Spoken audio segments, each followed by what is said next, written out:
Sound all good. Off. Excellent. Ah, fuck.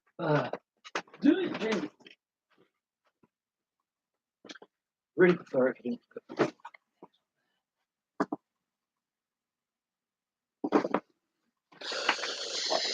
Okay.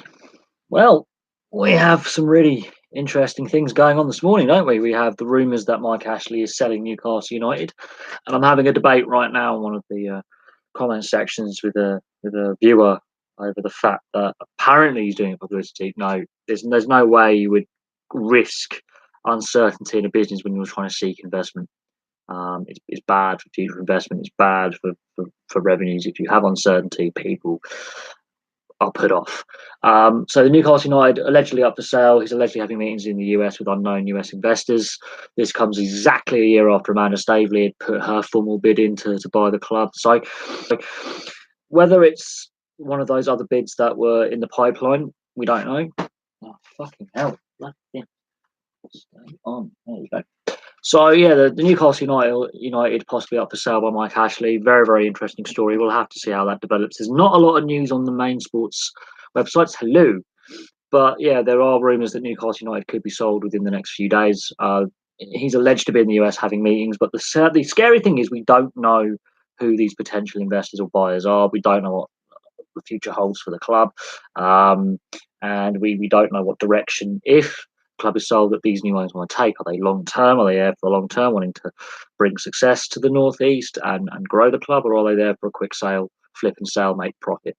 Also, Chelsea in the spotlight for their youth transfer policy and are facing a 2-year transfer ban. There are still more details coming out. There are 14 transfers and players' contracts under question. The one that is named is Bertrand Traore. Chelsea have been under investigation for 3 years. This is the tip of the iceberg. I wouldn't be surprised if more suspicious transfer dealings and breach of transfer rules are highlighted, not just at Chelsea, but at a variety of clubs across Europe. The transfer market is overinflated, poorly regulated.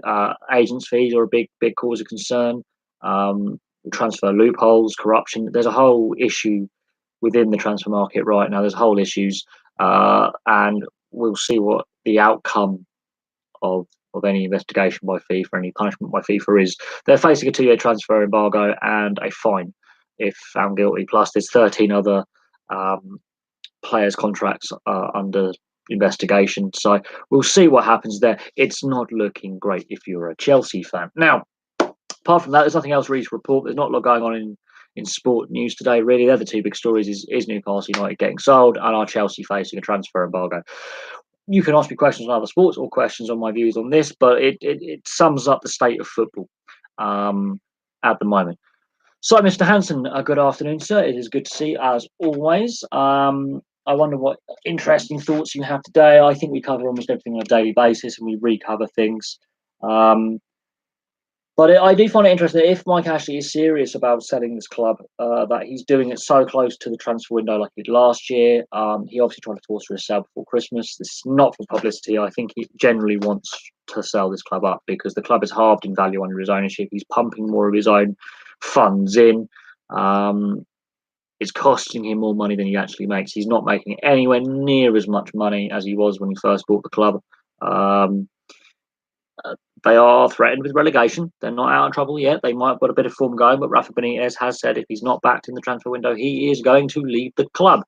So there's a lot going on at Newcastle.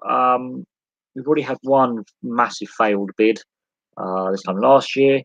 But we were aware when Newcastle was put up for sale last year and Amanda Staveley was exceptionally close to purchasing, there were other formal bids on the table at different stages through the bidding process. This could have been one of those bids. This may mean Amanda Staveley comes back with a renewed offer as well. It may mean renewed interest. This is not a publicity stunt because guess what? There isn't much publicity about this. There's not actually that many stories, about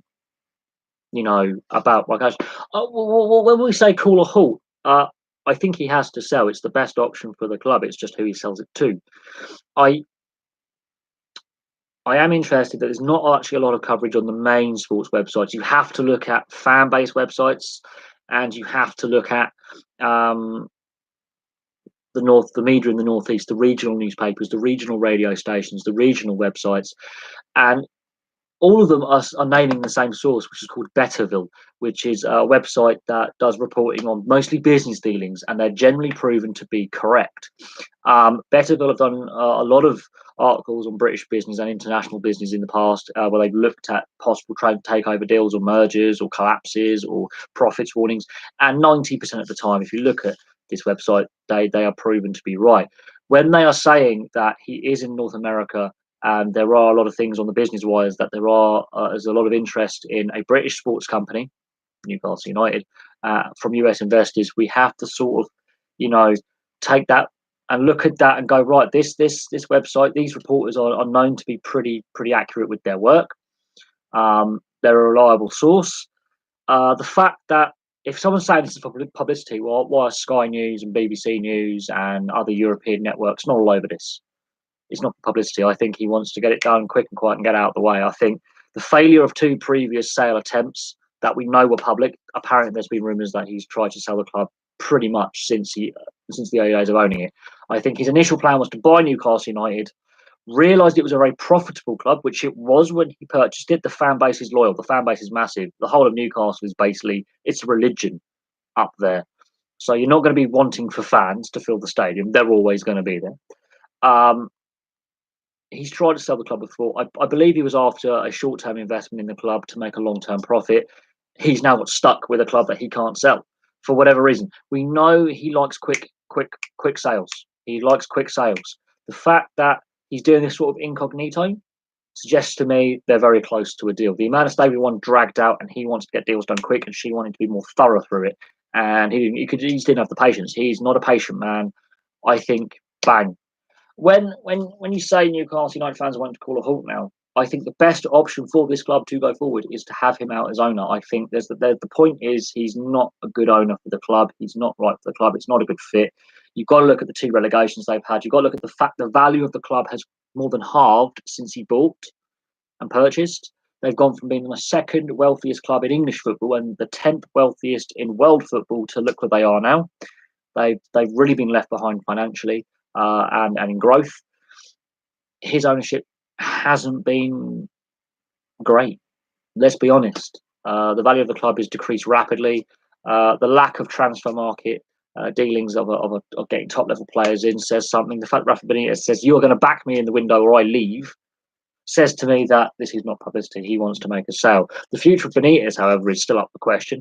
If Mike Ashley fails to sell this club, Benitez is going to leave. I don't think Mike Ashley wants to pump any more money into Newcastle United. I'm not sure how Sports Direct is doing in the Northeast either. That would be an interesting subplot because obviously he's used Newcastle as a massive advertising platform for his other companies, and Newcastle fans weren't happy with it being called the Sports Direct Arena. They wanted it to be called St James's Park because that's what they've always called it. So it'd be interesting to see how Sports Direct do in the Northeast as well. It'd be really fun to have a look at the Sports Direct sales in the Newcastle, Gateshead, Wallsend, even as far away as Sunderland area. It would be really interesting to see how that goes. Yes, her name was Amanda Staveley. She put forward a bid that is anywhere between 300 and 320 million pounds. I've done plenty of videos on the subject, and I know you subscribed to the channel this year, but this time last year I did a multitude of videos on Amanda Staveley's bid to buy the club. I was following the story day by day, looking at any developments that may indicate a sale.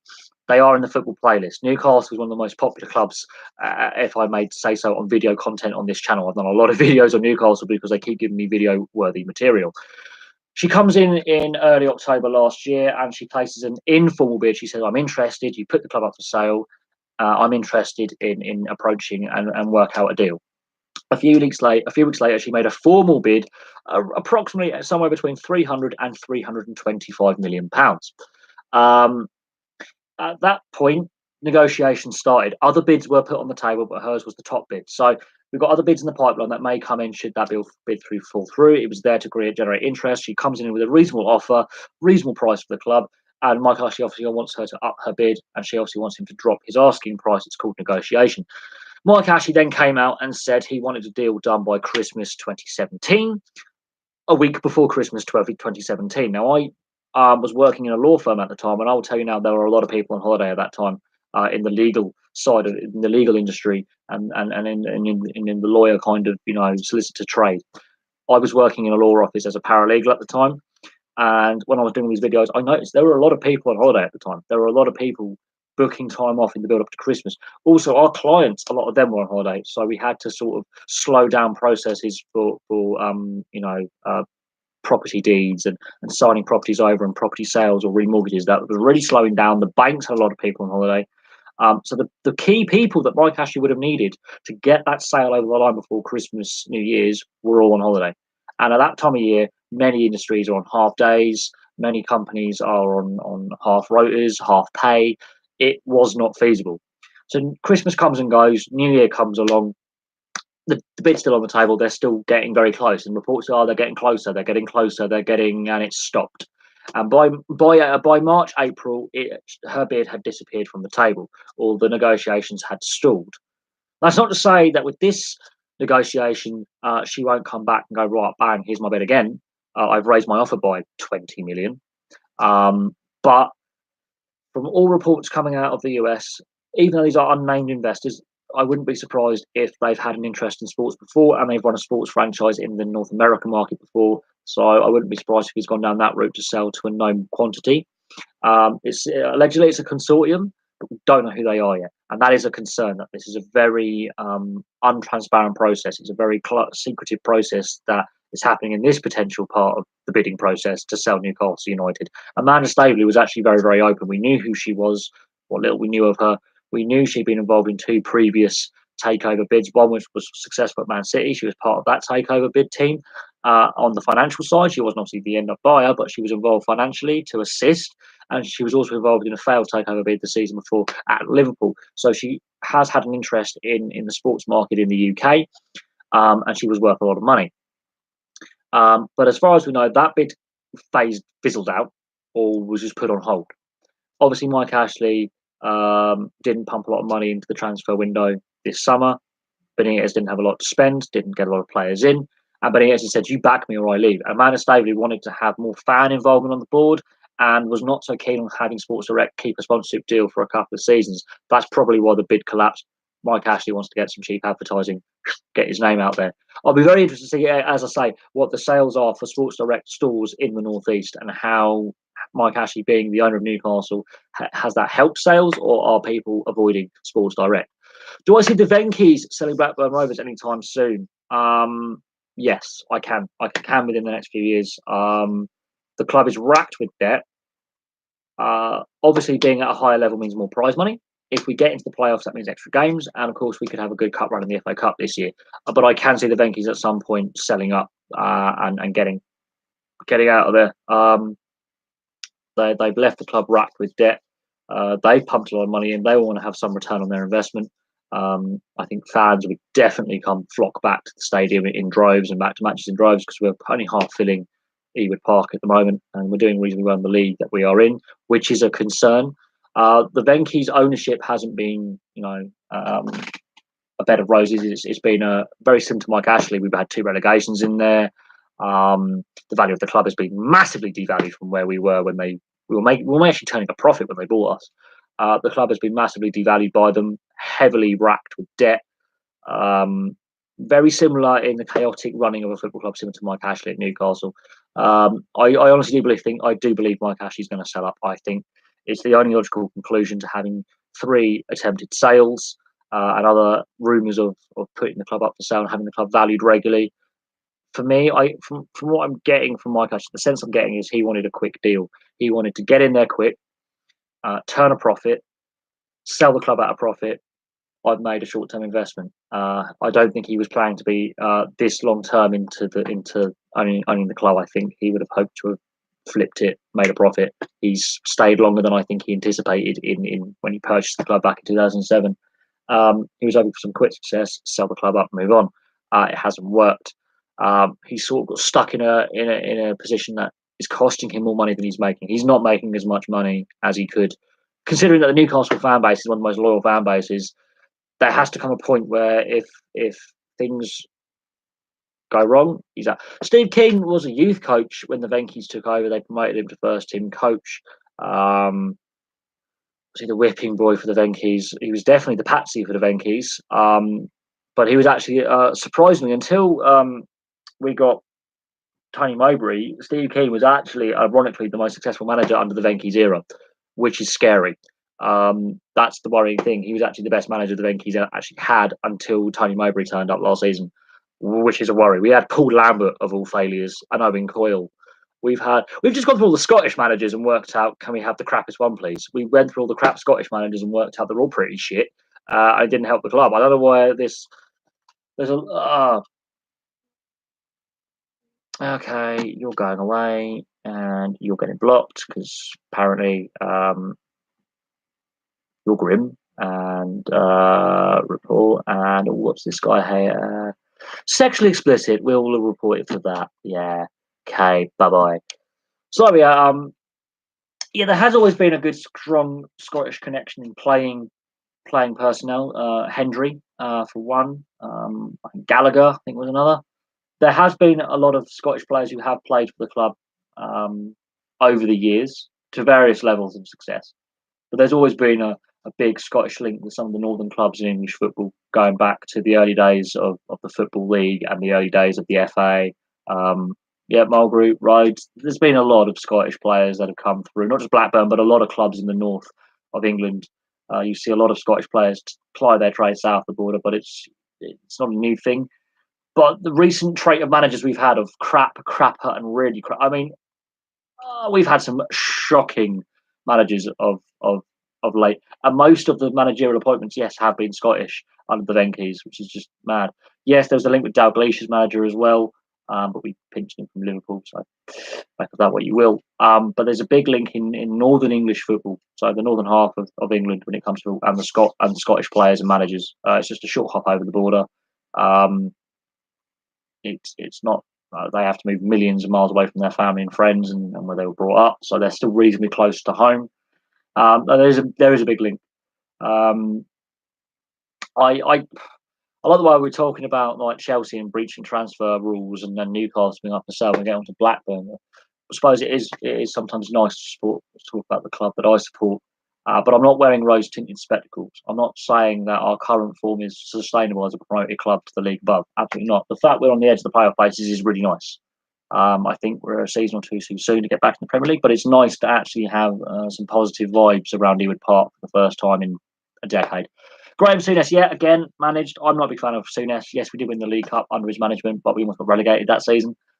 He made some pretty dire signings and was rightly sacked because he was shit. Not gonna lie, I'm not gonna beat around the bush. He was a crap manager for us. Yes, we won a League Cup, but almost at the detriment of staying in the Premier League, which was the goal. And I'm sorry, our league form under Souness was well, yeah, shit. I'm not gonna lie. I'm glad he's no longer managing a football club because he's a hypocritical bastard. He's a shyster, and he's not a very nice man. Okay, yeah, you've got to be ruthless to be successful, but no, he's a bastard. I really cannot stand him. I'm glad that he's not involved with my football club anymore.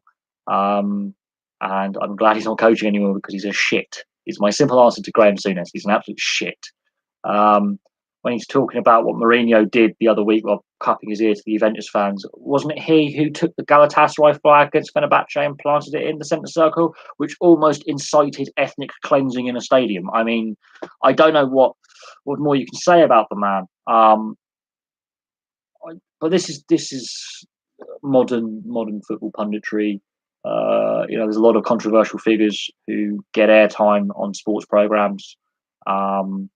There's a lot of controversial figures. It generates views. When you have a controversial figure on a panel of experts, it creates views for that program, for that segment, for that discussion. It just it creates an interest when you have someone who is so controversial, who's done controversial things, be it in sport, be it in politics, be it in celebrity world. You have that controversial figure, it creates an interest, and people will watch just to see if they do something controversial, or if they actually have something decent to say, but it's Graham Souness. I cannot stand Graham Souness. I've never liked Graham Souness, even when he was managing us. Yes, even when we won a League Cup with him, I had grave concerns about the future of my club going forward because we nearly got relegated that year. We won the League Cup. Owen Coyle, yeah, I think he's reasonably decent, and his son is doing great things with the amputee England team with basically no money. So the Coyle family, yes, I do have a respect for Owen Coyle. I think he was just the wrong man for the job. He gets lambasted at times by the media for some of his mediocre records at clubs, but he's not always given the best budgets. He's not always at the top clubs. But I don't mind Owen Coyle. I think he's a decent footballing mind. I think he's a decent bloke. If you were to give me Graham Souness or Owen Coyle, I'll take Owen Coyle every day of the week. Every day of the week. Daniel, hello. Been a while since I've seen you, and you've still got the Fish Sticks Islanders fisherman's jersey, which is the worst pissing logo in NHL history. That is a disgraceful logo. It's so ugly. It's actually fashionable. It's concerning. But no, yeah. On the footballing side of things, yeah, there are some characters in football I do not like. I cannot stand, and I think I actually have brought the game to disrepute so many times. How they are still allowed to be pundits or managers or coaches just stuns me. Absolutely stuns me. Oh, yes, talking about football. Obviously, yesterday Fulham have replaced managers. They've got rid of Ivanovic and brought in Ranieri. And again, the debate on the comment section is, oh, it's too early in the season to write Fulham off. Leicester with the great escape. Leicester were getting wins before March that season. They stayed up. They had a couple of wins. They had a basis, and they went on a run. They just went on a run. Obviously, what happened the following season? They win the Premier League. Whatever. Blah blah blah blah. Magical story. Everyone's happy. What's my thoughts on Blackburn Rovers? Well, I've been supporting the team since 1992. I think I've seen everything that English football can throw at me in the sense of being a football fan. I am concerned about the ownership, and I have been for a long time. I'm concerned the fact that we're only half filling a stadium, yet we're having a very good season this season. We're on form. We're winning a lot of games. We're doing better than advertised. We're on the edge of the playoffs. But no, I've been concerned about my club for about the better part of a decade since the Yankees took over. I've been deeply, deeply concerned by the poor ownership and the poor governance of the EFL. The EFL and the Premier League and the FA, as three organisations, have failed, not just Blackburn, but a variety of clubs when it comes to shockingly asset stripping, chronically bad owners who don't know what they're doing. I know football is a business and you've got to try and make as much profit as possible. But there are some owners who are almost criminal in how either ludicrously stupid they are or out of the depth they are or just how they run clubs. I mean, I'm really concerned about not just Blackburn, but the state of the sport as a whole. Tonight's friendly, England friendly against the USA, last season, that was on ITV. I could watch that friendly. Now it's on Sky. So the national side reconnects with the fan base to someone. There's great things in Russia. The FA go, yeah, okay, we're gonna cash in on that. They've done it with cricket. They're doing it with football. They've done it with rugby. I'm really concerned about TV rights in sport. I believe all international games should be free to air. I'm sorry, that's the best way to connect with the fan base, regardless of club orientation. The price, the TV rights, you've got to look at Skidmore and the fact that they're trying to ask every club to pay £250,000 to his goodbye fund. Yeah. And apparently 5 clubs are digging their heels and saying, no, we're not doing this. I think they need 6 or 7 or 8 to start carrying a say of we're vetoing. But football was losing touch with the reality. A lot of these young players, if they're second or third generation players, like their dad or grandfather plays, okay, they've lived in a more balanced home life. But a lot of them come from the poor areas of say, London or Manchester or Birmingham, some really, really rough areas in the country. You would expect them to be more grounded, knowing that they come from a poor background, but they're off their first contract and. Oh, Bet24. Yes, I have the home jersey of that. I'm going to dig it out. I do actually have that jersey. Now, where is that jersey? I have that jersey. Where is it? Yes, talking about the grottiest jersey we've ever had, and I will say the Bet24 jersey was. Oh, look, Mike Ashley Company there, Lonsdale. That's owned by Sports Direct. As you can see, the sponsorship is falling apart on the logo. But yes, I have my old Blackburn jersey. I've had this for the better part of 12 years. This is pre-Venky's. Yeah, pre-Venky's. This is when we were actually, I believe that this season we were playing in what is now the Europa League, and we got to the last 16, I believe, against Bayer Leverkusen, and we lost on aggregate, I think, by away goals or something. Both matches were played in really crappy conditions in that 2007 season. But yeah, there's my Bet24 jersey. It is well worn. It was a birthday present for my dad many years ago, about 12 years ago. It's well past. It's seen better days. It will need replacing. But I'm not keen on the current colour blue that they have in the halves. They've gone for a lighter blue in the kit the last couple of years. I'm not so keen on it. It's not a traditional Blackburn colour for me. It's not a dark blue. It's a light blue, and I'm not so keen on the current jersey design that we have with the colour scheme. But yes, I have had that for a good decade and a bit. I'm very surprised that as a non-Blackburn fan, you have a Blackburn Rovers away shirt from an average season. Ironically, the season after that, our odds of winning the Premier League were 25-1. Okay, I see. So that is going back a long time. At the end of the day, it is part of footballing history. They are founders of the Football League. If it wasn't for clubs like Blackburn, Burnley, Accrington Stanley, Aston Villa, a lot of these clubs that have gone through some very tough times over the years, we wouldn't have football today. Oh yeah, no, I have to admit, it is a joke that the England Rugby Union internationals in the autumn are on Sky. They have been for better part of a decade. It is what it is. They just have been. There is no choice in the matter. It's been about 10, 12 years. I think they started to move them to Sky after the 2003 World Cup win. They cashed in on the popularity of the sport at the RFU. And I can understand why they did it, because they needed to have a cash injection in the sport. I just don't think they realised how short-sighted doing that was. Same with cricket, same with football. They've been very short-sighted. They're cashing in on the popularity, and then the popularity wanes for a while, then they panic. It's nice to see that Channel 4 and ITV and BBC are all sharing other domestic rugby union internationals and domestic games, with Channel 5 picking up the Anglo-Irish Cup games and some of the European Cup games and some of the domestic English club level Premiership games. There is more free-to-air rugby union getting on the TV.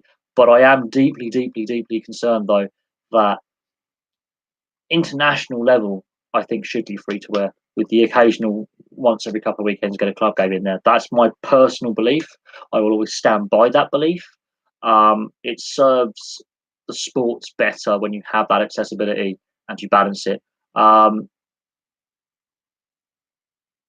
Well, I look at the Scotland game against Fiji last weekend, and there was patches in that game where Scotland let their foot off the throttle in the first half, and they allowed Fiji to go in leading at one point, and it was and then they got the yellow cards, and the yellow cards were the reason why Scotland won that game. It was nothing to do with the final scoreline being as far apart as it was.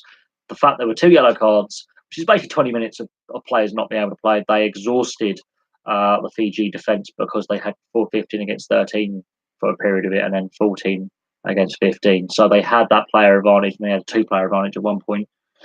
That's where the game was won. It was at the end of the first half, beginning of the second. There was a period before those yellow cards hit the Fijians where Scotland were 14-3 up, and then they're 17-14 behind in the space of 5 minutes. They really let the ball down for a good 15-minute period, and they were at risk of actually going in behind at half time, and they were at risk of really losing control of the game that they were in control of. This is the issue with Scotland. They are a Jekyll and Hyde team. They can be really, really good or really, really bad. There is no in between.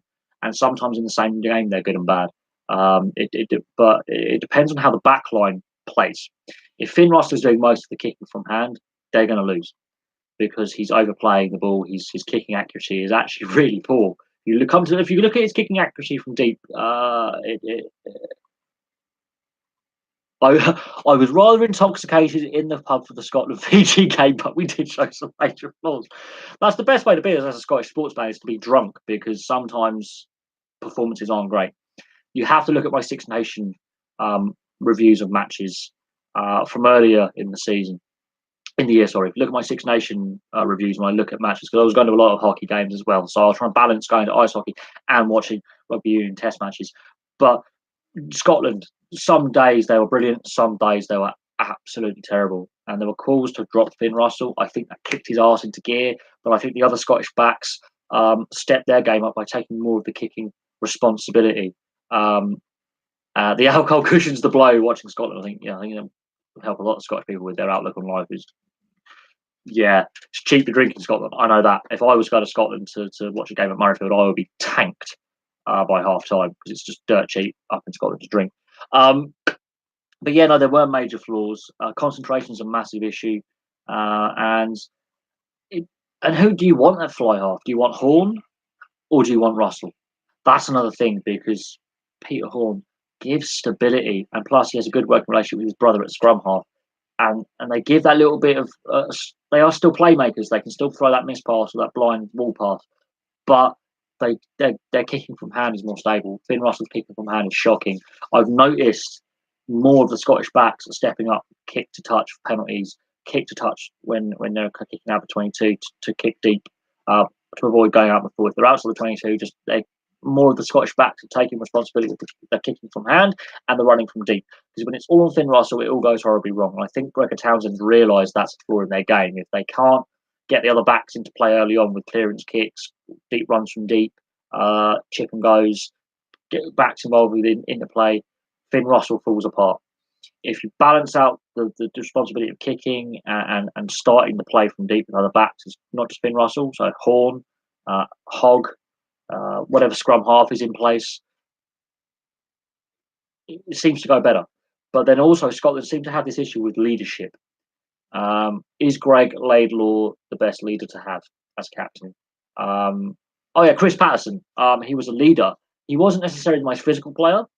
He's one of the smallest outside back three backs I've ever seen in the modern era. He's tiny. He's, I think, the same size as me, if not smaller. He's actually very, very small in modern rugby standards. But his goal kicking was metronomical. That's something Scotland have actually been very good at. His goal kicking percentages over the last 15 years. They've averaged about 85 to 95% on a season, depending who's kicking a goal. Scotland's goal kicking is one of the few strong points of their game they've consistently had. But I would say, yes, they are missing his leadership at fullback or fly half. Definitely, massively, because he can read the game very well. Obviously, he's physically on the smaller side when it comes to the modern rugby player, but his reading of the game was ingenious. He could see things happening in front of him with the other 14 players, and he could bark instructions to his scrum half, to his winger, to his outside centre, to the fly half, to the inside centre, to the other winger. He was, really good at reading the game. And in that dressing room, he was a key part of that dressing room as a leader when they have to have that team talk or they have to sit down and discuss what's going right or what's going wrong with the play. The unfortunate thing with Chris Patterson is he played on a lot of really average Scottish sides. I think he would have been, could have done more with the game had he been playing now. If he was to come along now, he would have a much better career than 10 years ago when he came into the scene, because Scotland have gone through some really bad times and they are inconsistent from season to season. That's another thing I've noticed about Scotland. From game to game there. So football's showing its greediness again. I'm not happy with that. If we can move back onto the football discussion, I'm not happy with how much he's been paid. Not at all. I think that is a kick in the teeth for hard-working football fans who, will never earn that much in their lifetime. Football is a working-class sport. Most fans are on average wages, which is anywhere between £12,000 and £30,000 a year, depending on where they live and their tax rate, if they live in London or not. Most football fans, most back sports fans aren't wealthy people, but unfortunately, what we're seeing is this elitism in elite sport, where average fans are priced out because of the corporate seats, because of the corporate money, because of the rising costs of tickets. It's unsustainable. That is disgusting. And how are other clubs going to make that money back? Probably by raising ticket prices over the next couple of weeks. Yeah, the Christmas period, they're going to cash in. That is a disgrace. Absolute disgrace. There were clubs that were against it or digging their feet in. That is a disgraceful,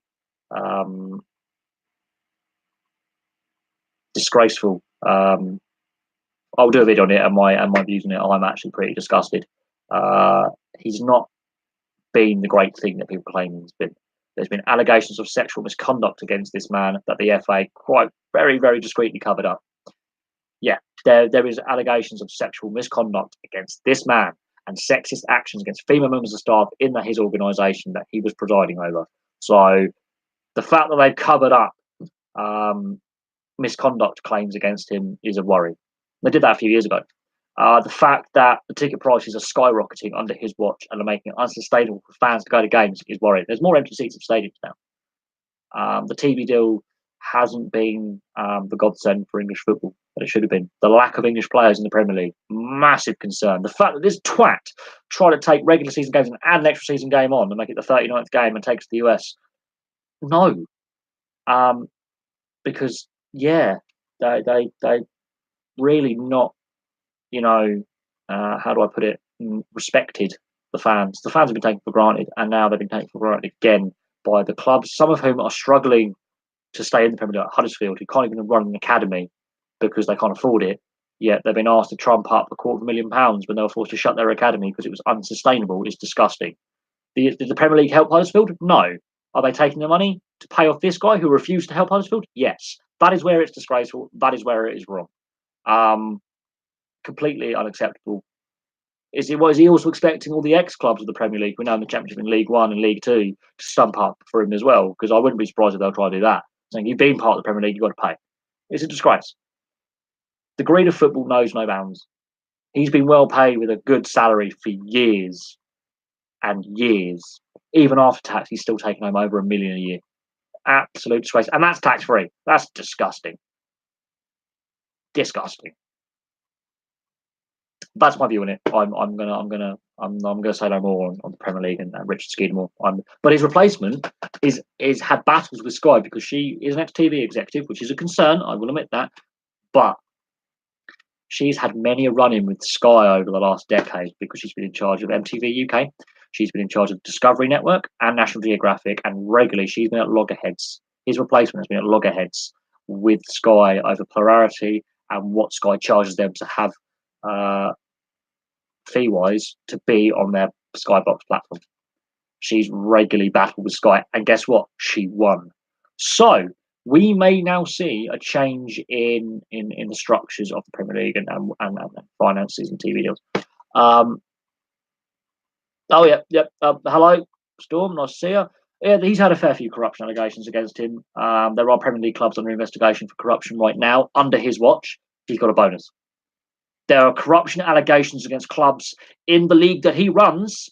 He gets a £5 million bonus. Can someone explain the maths of that one to me? West Ham. Yeah. Last season, it was revealed that Golden Sullivan had laundered money through the club to avoid paying income tax. Money laundering. It was revealed. It was a known fact. This is unbelievable. That under Skeedmore's watch, there are clubs right now under investigation for breaching transfer rules. Right now, like Chelsea and Everton. Right now, there are a multitude of clubs, players, agents, and managers. Right in the Premier League under investigation for tax fraud and corruption by the British authorities. Right now, Newcastle, Chelsea, and West Ham are under investigation by French authorities for tax fraud, resulting from the Demba Ba transfers and his agents' fees. This has happened under his fucking watch.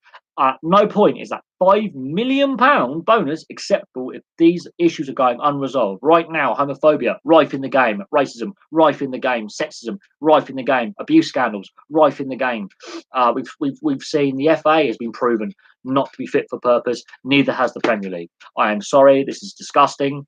And, well, yeah, I've seen my fucking club destroyed by the Venkies under this guy's fucking watch because the fit and proper persons test was not properly fucking enforced, and they were taking our money from our tickets to the Premier League. Every time you buy a ticket, it goes to the FA, a proportion, and the Premier League to line their fucking pockets. I am disgusted with the way football has been run in this country for the better part of a decade. It is a disgrace. Rant over. This is why I refuse to go to football matches anymore. This is why I refuse to watch league football anymore. Partly because it's on Sky and BT and I refuse to pay for that, but partly because I look at how much these players are paid. Like Danny Rose last season comes out and says 50 grand a week. I'm not happy with that. I want 100 grand. I'm underpaid. I'm lucky to earn 50 grand in 4 years on some of the jobs I've been doing. He's when you're at 50 grand a week not being enough. This is the problem with football. The money is the greed and the entitlement has meant that it's lost touch with its working class roots, and the average fan in the street who's on an average of about, I don't know, 15 to 25,000 pound a year, might have a couple of kids, got a mortgage, might have debts, can't even afford the fees. There are fans going to go to food banks. There are football clubs in the lower leagues donating to food banks because they see in their local communities people are fucking starving. This is why I think football has gone to the point where it is getting to sickening levels of greed. The fact that players' wages have ballooned by 200% in a decade and transfers are overinflated and unsustainable. Who foots the bill? Us, the fans. The TV deal, they could let us in for free. We're getting charged 77 quid. If I was a Liverpool fan, like my dad was, £77 for an away game ticket. That's not including travel, food, and hotel costs. That is fucking disgusting. Happened under his watch. Happened under his watch. He's made the Premier League clubs richer than ever before. He's in the pocket of the Big Six, formerly the Big Four. Right? All the clubs could have let us in for a tenner or less, or even for free in the last 5 years under the current TV deal package before the new one comes in. For free. They would have still made a fucking profit. Yet clubs like Blackburn, Charlton, Leeds, Blackpool, clubs that have been in the Premier League, have been badly run. Portsmouth, corruption scandal. Come on, £70 million disappeared. There was a court case over it, and everyone now knows the name of Harry Redknapp's fucking dog because its bank account was named after him. I mean, come on. How much more corrupt can you get? There's been bung allegations by Mike Newell when he was Luton manager, saying there are dodgy things going on. Sam fucking Allardyce got a job back in football after his allegations of corruption, saying I can break transfer rules for you. I know how to do it. If you want to give me some backhanders, I'll show you how to do it. Blackpool, Bolton. We could talk about Accrington Stanley going bust in the past. And on the smallest budget, bearing in mind, they won League Two by a canter on the smallest fucking budget. Notts County basically broke. I could go. I mean, every club in League One and League Two doesn't make any money. Only 3 clubs in the Championship from 2 seasons ago, and Leicester won the Premier League, made a profit. None of them were in the playoffs. None of them were in the relegation places, all right in the middle because they were like, we can't afford to go up, we can't afford to go down, we'll just stay in the middle. Now, I don't normally rant on my channel, but football sickens me. And rugby union, rugby league, they're all going the same way. Executives getting paid large sums of money, fans getting taken for mugs, game kept out of reach and made elitist because it's put on subscription TV, which people don't want to pay. What more can I say? Cricket's gone this way. I'm not surprised it's going this way. There is going to come a point where this money bubble in sport bursts, and the catastrophe that will be catastrophic, absolutely catastrophic. Under his watch, so many clubs are facing both barrels of a shotgun right now. Is it the fans' fault? No. Is it the players on the pitch? Okay, maybe they were a bit crap on the pitch. When you docked 30 points, how the fuck are you supposed to actually do anything in your league? Complete and utter joke. Complete and utter joke. I've never ranted so hard in all my life.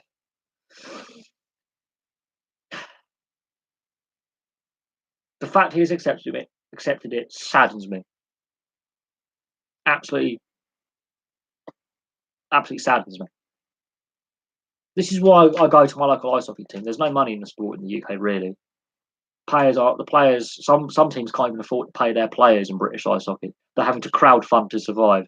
And this guy takes a £5 million bonus when there are corruption allegations against clubs in his league on his watch. Sickens me. Sickens me.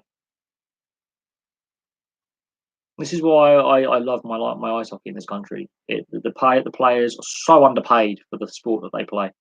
And it's a brutal sport. And one bad hit, you're done. You could be paralysed, brain damage. That is the risk that hockey players take. Players that are overpaid, they throw themselves on the floor like fucking homosexual. I have never seen a sport where cheating is so accepted with diving and simulation, and players don't get banned for cheating that way. It is embarrassing, some of the diving we see and some of the fake injuries and the rolling around. Neymar, prime example of a player who has undoubtedly got skill, but he's a prima donna. And if I saw him in the street, I would knock him the fuck out. I don't give a fuck how many bodyguards he's got. He's a puff. I've seen blokes with pink hair wearing spandex who are more manly than him. Yeah, I went to Brighton Pride this summer. I've seen people from the LGBT community who could take a tackle better than him in more ways than one. Excuse the pun. I seriously, the fact that all I've got to do is brush him like that and he throws himself like he's been shot is a disgrace to a sport that used to be so graceful, so skillful, so full of fun. And the last 20 years, it's just gone for corporate greed and it's sucked the life out of it. And smaller clubs are suffering. And people like Peter Scudamore, or whatever his name is, Richard Peter Scudamore was a jockey. Oh my God, there are too many Scudamores in the world. I think they're related. But Richard Scudamore, that's the one. Oh yeah, Jason Roberts and Benny McCarthy regularly got racial abuse, and they're both ex-Blackburn players. Regularly got racial abuse, and not from necessarily Blackburn fans, but they regularly got racially abused at games. Regularly. And Benny McCarthy, his I think one of his girlfriend at the time was murdered, raped and murdered, and he wanted to have compassionate leave to assist her family and his own because it's something very personal to him. And the FA said, if you do that and if you refuse to play, we will fine you. Well, I'm sorry if a relative or a partner has died suddenly in whatever circumstances, you should be allowed to grieve. Oh no, if you refuse to play, we'll fine you. You're under contract. It's disgusting. But yeah, Jason Roberts and Benny McCarthy have regularly been at loggerheads with the FA over racial equality and racism in the game and racial abuse. They suffered years of it on every ground up and down this fucking land. The FA does nothing and actually tries to punish them for speaking out. It's disgusting. The fact that the FA tried to sell Wembley for half its pissing build value is disgraceful enough, let alone the inflated London property market and property prices that they are, to a dodgy guy who owns Fulham, who's, guess what, accused of corruption in the Premier League. Come on. There are too many old boys club in the FA and the Premier League and the Football League. They're not supporting clubs up and down this country. They're failing them fundamentally. They are beyond the job. It's just they're lining their pissing pockets. They're going to go and say that we've made a nice profit this year. We can give them a bonus because that'd be a tax write-off against the FA's earnings and the Premier League's earnings. They'll class it as a tax write-off and get it as a rebate, as it's a gift. It's a donation. They're playing the tax. They're going to try and do a rebate on that and get a tax rebate. I have no doubt. No doubt in my mind they're going to try and tax rebate that. Absolutely no doubt. None. Absolutely no doubt. I'm actually ranting more about this than when I believe a viewer was watching and asked my views on Donald Trump. This viewer has now become a subscriber. The funny thing was, I went on a 2-hour rant. The next night, or the next live stream, he's in the chat and went, how you doing? Good to see you. Blah, blah, blah. Another guy who'd obviously heard about my rant via the interwebs comes on the live stream, goes in the comments, what's my views on Donald Trump? And the guy who had actually asked me the question said, don't go there, it will get messy. Yeah, this is more messy than that. The Scottish FA, what were they thinking with the Hampden Park? Let's double head the semi-finals of the League Cup at Hampden Park on the same fucking Sunday when transport's near on impossible. Like, and then they said, oh no, it's now up to the SPFL. Nothing to do with us. But you own the fucking stadium. Of course, you've got everything to do. You own the pissing stadium. It's just like, hello, no sense in this at all. Can you not see the 100,000 football hooligans who are going to try and kill each other with large amounts of alcohol in their system and a bit of sectarian chanting and a couple of stabbings there? Can you not see the violence that's going to happen? It's ludicrous. And even now, in Scottish football, the sectarian chanting at games is just depressing. It's so medieval. It's unbelievable. In 2018, we still have this issue between Catholic and Protestant denominations. I thought we had left this shit behind on the Good Friday Agreement. Clearly, Scottish football fans are far worse than fans in Ireland. Clearly. Because I am disgusted by the fact that the Scottish FA, they know this is going on, but they can't fine the clubs because the clubs have no money to pay the fine with. It's ludicrous. Football is a sport that is a cancer unto itself. It's like, you know smoking's bad, hence why I now vape, by the way. Bit of a plug there for Totally Wicked, just pointing out that. You know, smoking and drinking's bad. It can kill you. Large amounts of alcohol, alcoholism, cirrhosis, liver cancer, smoking, lung cancer, emphysema, bronchitis. It will kill you, right? But you like it so much you keep doing it. But then you realise I've got to stop. But then you can't stop because you're addicted. It's like watching a smackhead try and get clean, go clean for a little bit, and oh no, I'm just having a bad day. I'm going to get smacked off my tits. And you're just like, Jesus Christ, it is like insanity. Football, soccer, whatever you want to piss and call it, is just in a revolving cycle of self-destruction. It's like watching an alcoholic go through an alcoholic binge, then get the shakes, and then go back on the binge because they can't quite cope going dry. It's like watching someone who's been teetotal for 5 years fall off the wagon and then do the whole cycle again, go through a bout of alcoholism, get sober, and then fall off the wagon again. It is just a repeat cycle of insanity. I do not understand why fans have been taken for granted. Without us, we don't have a fucking sport. The sad thing is, and this is why Newcastle United, Mike Ashley stuck around, is the fans haven't deserted the stadium. The fans in Newcastle are too loyal to the club. Sometimes you've got to protest by walking with your feet and your pockets. Don't give him any money. The day that St James's Park is empty is the day Mike Ashley is done. And for once, fan protests are starting to have an effect on the sport. Hence why Sahih Khan pulled out of the buying Wembley, because he realised, shit, I could get a lot of hate mail and death threats out of this. Oh, God. Oh, yeah. Simple. Ban alcohol from grounds, plain and simple. The fact the Scottish FA are thinking about relaxing the alcohol ban in Scottish grounds is terrifying. Absolutely terrifying. Cannot believe it. Ban alcohol from sports grounds, plain and simple. You want to drink, go to the fan zone, but if you've been drinking, you ain't coming in the ground, mate. Bye. Simple. You either buy a ticket for the ground and stay sober, or you buy a ticket for a fan zone and get pissed. And at which point, you're then liable to get nicked. Plain and simple. Football's got to use its brain here and think logically. If fans want to kick off about that, you can blame the minority that ruin it week in, week out. Plain and simple. Let's stop being all nitty-pitty and pansy about it. Let's actually start taking severe, tough action now. Ban the alcohol from the grounds. You can't behave. You're fucking children. You're going to be treated like kids. Plain and simple.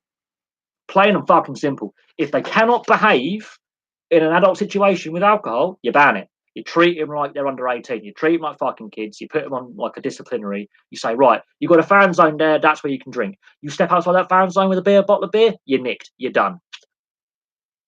Public order disorder offence, you're done. Bang. Ban for a year. Do it again, ban for 2 years. Do it again, ban for 4. Keep doubling the ban until they fucking learn you can't do it.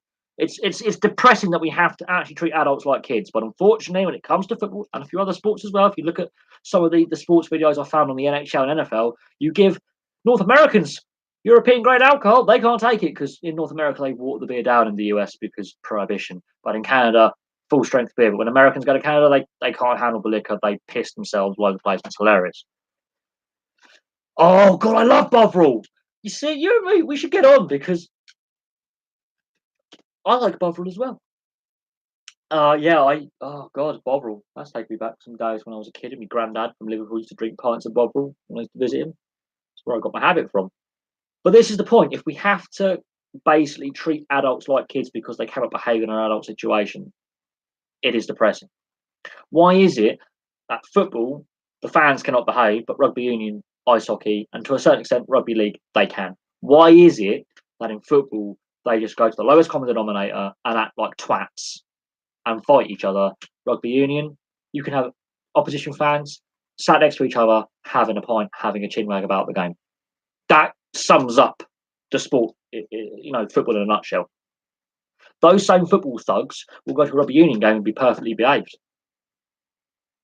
They will. It's not tolerated.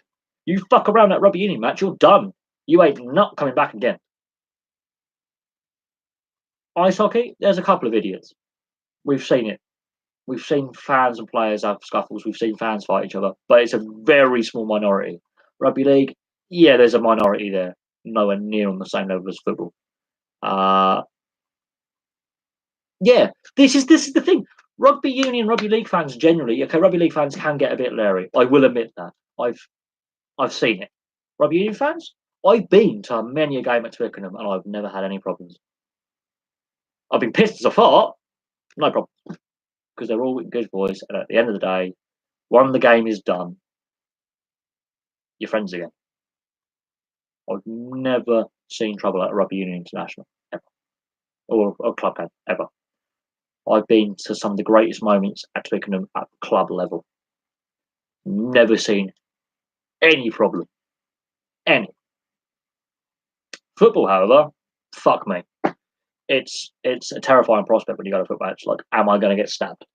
Literally, am I going to get bottled? And I will admit, I used to be a bit feisty going to football with my mates. Yeah, I used to get a little bit scrappy. I would occasionally, yeah, get a bit leery. But I do have to.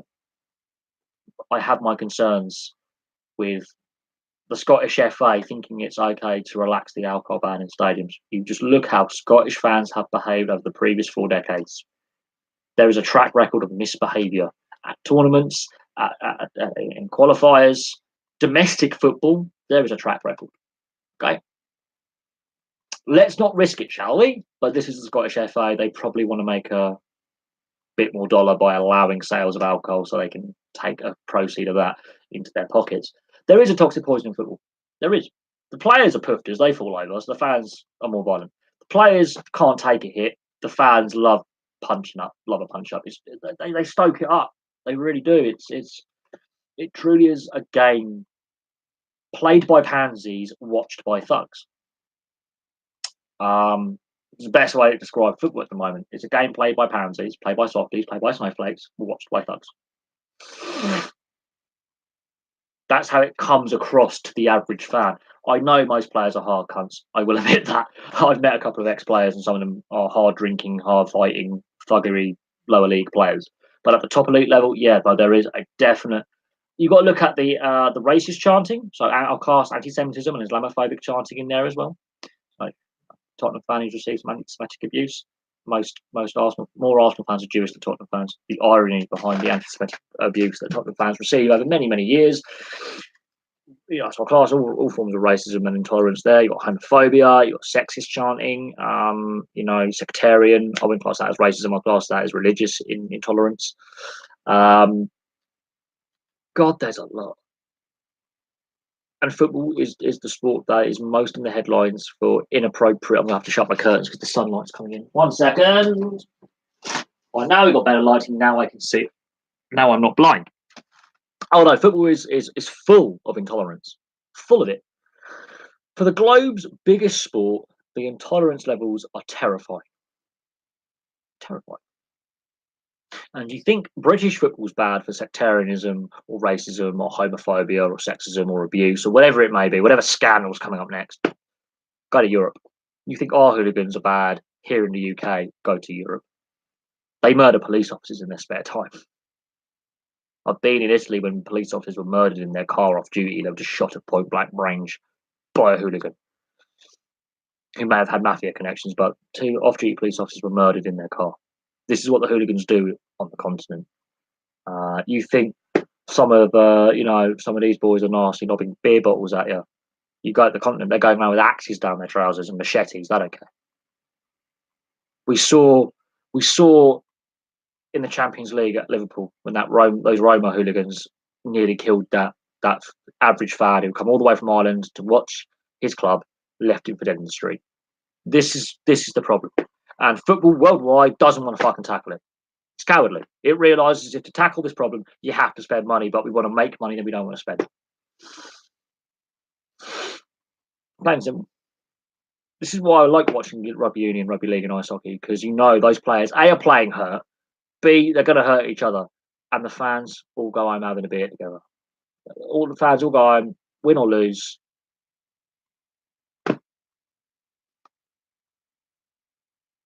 Simple. Oh God, no, Roma and Lazio ultras. I've met some of them. They are terrifying people. Don't get me wrong. I like a bit of the old knuckle sandwich, but when there's a guy going around with a hatchet and a machete down his trousers, and all you've got is a pair of fists, you ain't gonna win. You'll be dead before you even get a punch on him. This is how lethal these guys are. These guys don't care. Some of these hooligans have links to organised crime syndicates, and they're muscle men for them. Dutch football, exceptionally racist. German football, really terrifying in the lower divisions, really dangerous. Some of the hooligans are real mental. French football, Jesus Christ, they're racist as hell. Italians, yeah, their ultras pretty bad. Spain, really racist, even against players in their own team. So if you've got a black player playing on your team, they'll call him a monkey all night long. They will. Then you go to the Eastern European and Southern European countries like Greece, Turkey, Russia, where there's more corruption. Oh my God. Yeah, it's terrifying. It's like CSK Sofia. They won a quarter final in their cup competition. 10,000 fans just basically set fire to the stadium. They did not get punished by the FA or UEFA. They were like, okay, let's just not do that again, please. With some countries, there's more of a political and racial element behind it because of racial divisions or social divisions within a society. Um, Russian hooligans, half of them, police, army, air force, and navy on leave. They're part of the services, so they have no fear of prosecution because they are the guys that were doing the prosecuting the next day. Poland, they're pretty lethal. They like carrying knives. The former Balkan countries, a lot of them, a lot of the older hooligans have been involved in the Yugoslav wars. A lot of the younger ones were brought up with bombs going over. They're used to death and violence. It doesn't phase them. Honestly, our hooligans are a soft touch when it comes to some of the then you look at the South Americans, and that's where you reach a whole different kettle of insanity with their ultras and their hooligans. It's terrifying. The accessibility of firearms is real concern, and the ease of weapons is just, this is where football has an issue. It doesn't want to tackle these issues of social inequality. It doesn't want to tackle the issues of violence with fans. It doesn't. You just got to look what happened in Egypt at Port Said when 130 odd people were crushed to death in a sports riot. It will happen. And apparently, the hooligan element on the rise again. And the aim to make it a family-friendly game, they're staying away. I haven't been to a game for a while, but I was a guy to games, and there was some real interesting chants, let's just say, aimed at black or mixed race players or players who are allegedly homosexual. So I've seen Graham Lasso. I've been involved in it, mate. I've been involved with them. I've had a few punch ups, yeah, as a youth. But I wouldn't say I was any organised thug. I was just a thug when I was younger. Now I'm older and wiser, and my cousin's a hooligan as well. My cousin's been arrested for it and banned, and has had a football banning order before with Yeovil in the lower leagues. So my family is tainted with the hooligan brush as well. I'm not proud of it. I've had words with him, so look, I've been down this path, and you've got a military career ahead of you. You get caught again, you're out. You're out of the military. You're thrown. You've got a criminal conviction. You'll be thrown out of the RAF. You will not get your good service medal. You get dishonorably discharged for having a criminal offence in public, whilst in under the colours. So yeah, my cousin, the RAF took him on the condition that he got caught again, he was done. He was given an option, prison or the military, and he went for the military in the end. But no, my cousin's been banned. There was some homophobic abuse at a Brighton game, which he was involved in, which is not nice to see. And there was an incident at a Huddersfield game where he and a few of his mates were arrested in a space for a couple of weeks years ago when he was with the Oval in the old League One. There was some not very nice incidents that he was involved in, and yeah, the homophobic shit I can't tolerate. So I was less than pleased with what he did at Brighton, and his dad was less than pleased as well. So yeah, my cousin was in a bit of shit for quite a few months. People are stupid, yeah. People are generally sheep. There's about 5% are leaders. 5% are generally more placid and cowardly or stay at the back, and the other 90%, the sheep, is what will go with the shirkers or the leaders. So they've worked out on an average unit of 100 men in the army. 5 of them will be those who take leadership positions and go, right, lads, we've got to get after the enemy, or we've got to get out of here safely. There'll be 5% who panic a lot of the time. and you need that more guidance from that leadership group. But when that panic outweighs the leadership group, the 90 left over will follow one or the other. So yeah, 90% of people are stupid. They are sheep. Um, um, I've seen football violence. I've been involved in it, been caught up in it. Sometimes policing or the lack of it worries me. And yeah, South America, yeah, referees have been murdered, fans have been murdered, officials of clubs have been murdered. South America gets really, really violent when it comes to football violence. Buses of away fans have been machine gunned. This isn't just like Danny Dyer's crappy documentaries when he did it for Virgin TV. This has actually happened. There was an incident where he was on a bus in Brazil, and it was filmed, and bullets were flying through the windows, and 3 guys were shot in his bus. They were ambushed on a motorway with drugs gangs linked to the football clubs, machine gunning the bus he was in. Yeah, no, it does happen, and football worldwide doesn't want to tackle the social violence behind it and the issues behind it, and be involved with local government tackling the gang related violence that it goes alongside football and the political related violence that goes alongside football. And it shames the game. It does. It really. I thought we were tackling this, and in the last couple of years since Euro 2016, there's a few instances beforehand. It just saddens me that in this modern day and age, that grown men, for the most part, and there are some women, but grown men for the most part, cannot behave themselves in a public place for an hour and a half, 2 hours. They just can't when they're in a group of about 5 with alcohol. Alcohol is a big problem. It's not just an English disease anymore. This is a global problem.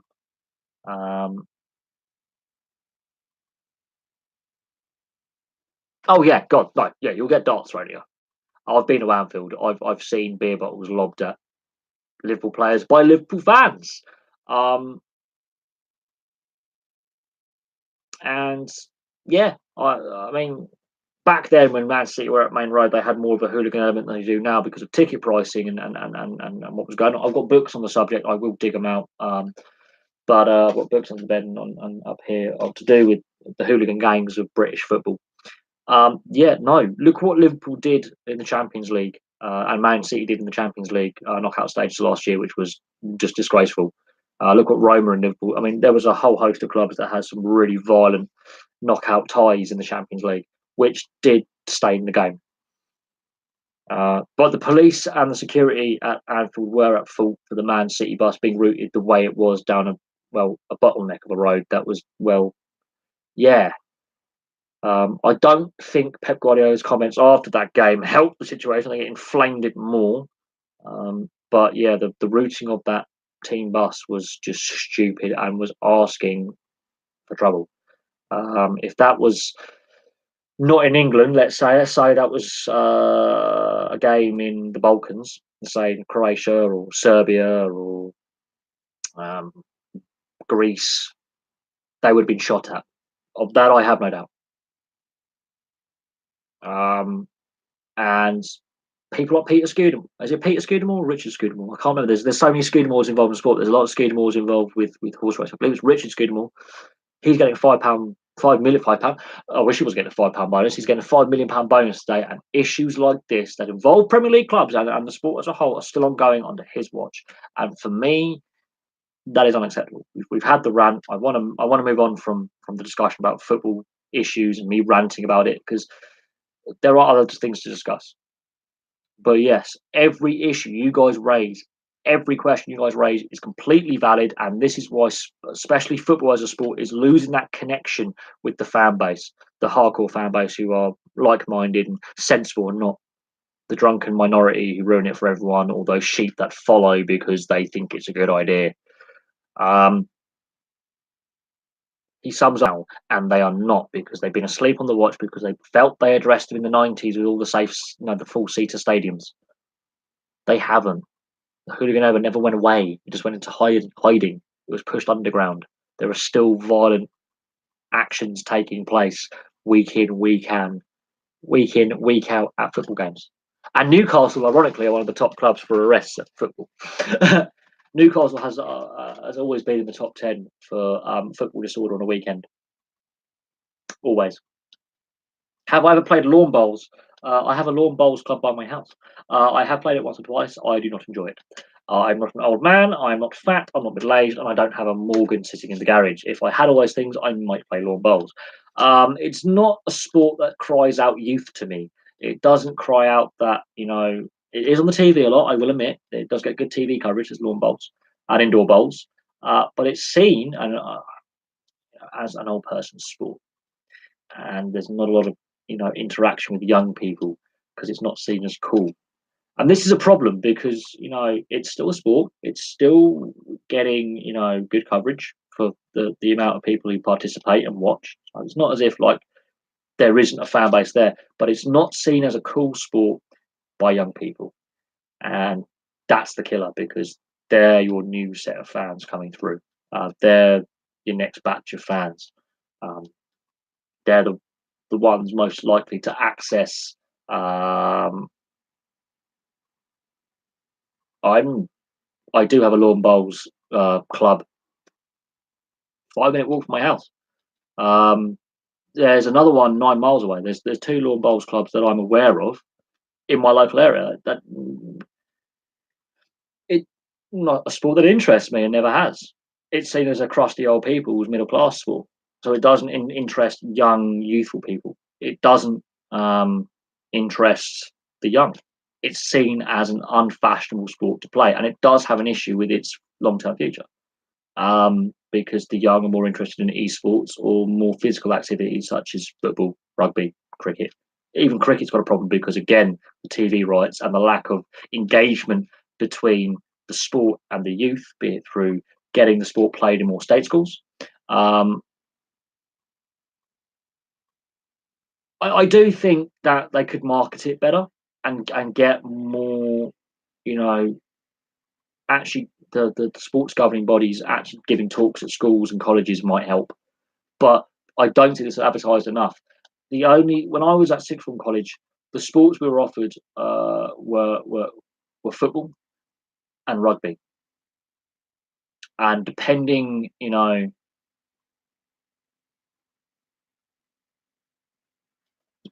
the year, depending on the interest, depending if we could field a team in one or both of those sports, they were the only sports that really had an interest. And again, I look at my local area. Now, this may vary for town to town, city to city, village to village, up and down this country. But here's the sports clubs or the sports that have representation at club level in the town I live in Berkshire, west of London. We have football club. In fact, we have several football clubs. We have Berkshire County FC, and we have Bracknell Town. We also have Binfield FC, which is another town in the borough up the road. So we have 3 full-time non-league football clubs in Bracknell. In Ascot, we have Ascot United as well, and there's a few other non-league clubs like Sandhurst floating around. So we have about 4 or 5 non-league senior level clubs. We have Bracknell Rugby Club. We have Crowthorne Rugby Club. So that's 2 rugby clubs in the local borough. Okay, we have the Bracknell Bees and the Bracknell Ice Hockey Club. So the Bracknell Hornets and all the youth teams, they all get covered by the team down there. So we have an ice hockey club.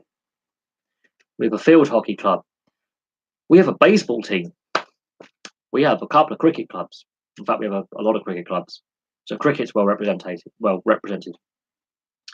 And we have a bowls club. We do. And yes, the membership, the average age, over 50. It is an old person sport. It is what it is. If they want to increase youth participation, that is fair enough. But I'm not sure with where they're going right now, they're going to do that. All the other sports I mentioned have youth teams and have integration with local schools where they have meet and greets and they give training sessions. Because down the road, I've got Reading Football Club and London Irish, so I can see top level, reasonable level sport a stone's throw away. The Bracknell Bees Ice Hockey Club play in the second tier of British ice hockey, so again, reasonable level for this nation's, the sport they play in this country. And again, they're doing youth outreach programs by giving free tickets to school parents of school age kids, and schools to dish out to the parents by having training sessions put on by the players where school kids come down on school trips and train and watch training. There is Barrett Rugby Club, a host of youth age level teams. My brother's played there. I've played there. So, indoor bowls and lawn bowls, really interesting question. And yes, the local constituency is Conservative, but down the road in Reading, they're Labour constituencies. In West London, there's Lib Dem. So it doesn't matter what political background the town has voted for. This is what the local area has sports-wise. It has swimming pools. It has gymnastics clubs. It has basketball. And this is the thing. It's a slow-paced sport, and it is a good outdoor activity. And for their age, it is good to keep active. And yes, I believe I've got friends who are members of the bowls club because they do offer. They have a pool team and they do have half-price beer if you're a member. So I do occasionally go to the bowls club with my mates and have a cheeky drink. I'm a member, but at the same time, it's not SNP up in Scotland anymore. Labour and the Conservatives and Lib Dems have nicked a lot of constituencies at the last snap election. 2015, it was all SNP. 2017, not so much, because they run out of the independence argument. They bang on independence all the time, and they run out of other arguments to come out with the anti-government policy that they want to put forward. Plus, they are failing in government of devolved government in Scotland anyway. Hence, why they're losing support daily. But that's another discussion for the other channel where we're discussing sport here. But no, if you want to talk about sports, reaching out to the various socio-economic and age groups, you have to look at why a sport. Don't tell him that, you'll break his heart. Trust me, I studied politics at A level. My granddad is an ex-member of Parliament for the Labour Party. I'm not affiliated to any party, although I have voted for Lib Dem and Conservative in the past. For locally, I have voted every election apart from the police commissioner election. So I've basically been politically active since the age of 18. I'm now 28, so for 10 years, I've only ever missed one vote because it was a vote that I felt was unnecessary. So in protest, I refused to vote for something that I felt was pointless, which was the police commissioner's vote thing. But yes. But again, my age group, until recently, wasn't engaged in politics much. It's only in the last, I would say, 4 or 5 years that the young are engaged in politics. And it's the same with a lot of society. If you don't reach out to the youth, they feel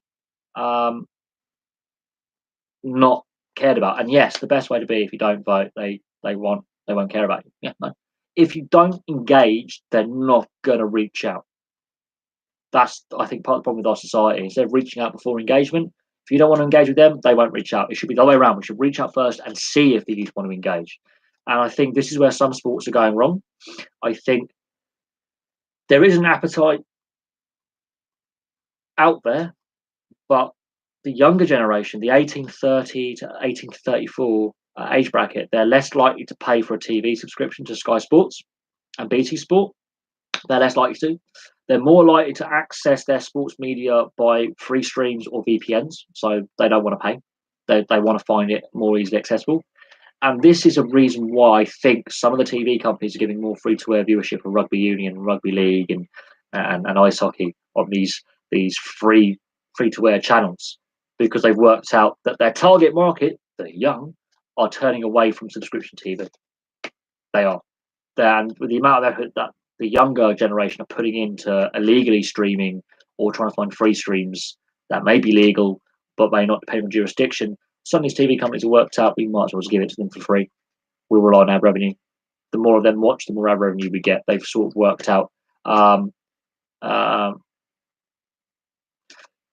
Hanson, you should vote. The reason why there is an issue, and I wouldn't say Westminster don't give a flying fuck about Scotland. You get a very healthy, devolved budget, but that is another discussion for another video, and I will go through how devolution government works on the other channel. I really will. I will properly sit down, and I'm happy to discuss with you how the political system in this country works with the 4 parliaments, be it Westminster, Holyrood, the shitty one in Cardiff that no one understands what the building is, and the one that doesn't work in Belfast because that's Stormont, because they're just shits basically in Belfast. They all want to kill each other. So there are different forms of devolved government, and there's different forms of voting processes, and You know, it's interesting to talk about that. It's not true that the Westminster government doesn't give a toss about Scotland. It does. It's how it formulates the budget to devolve budgets to Wales, Scotland, Northern Ireland. But there's a system in place, and Scotland does benefit by being part of the UK. It would actually lose out if it was independent. It's a very complicated system. The SNP try and simplify it. They don't want to put forward the argument. They go, independence would be great. The oil prices collapse and the whiskey price is down. So the two big things that Scotland wants to sell, alcohol and petrol, are less valuable now than before the referendum.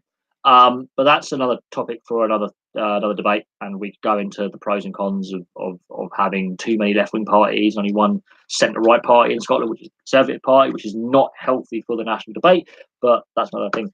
Rugby union, yes, World Rugby does have its own YouTube channel, and yes, the tier 2 nation competitions such as the America's Nations Cup, which is similar to their version of the Six Nations, live streams, so you can watch Uruguay, USA, Canada, Chile, Brazil all play against it. And also there's an Argentina 15, which is their second string team, their development team.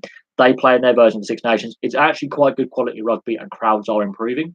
Also, the Pacific Nations Cup, which involves Tonga, Fiji, Samoa, and Japan, I believe, used to have USA and Canada, doesn't now.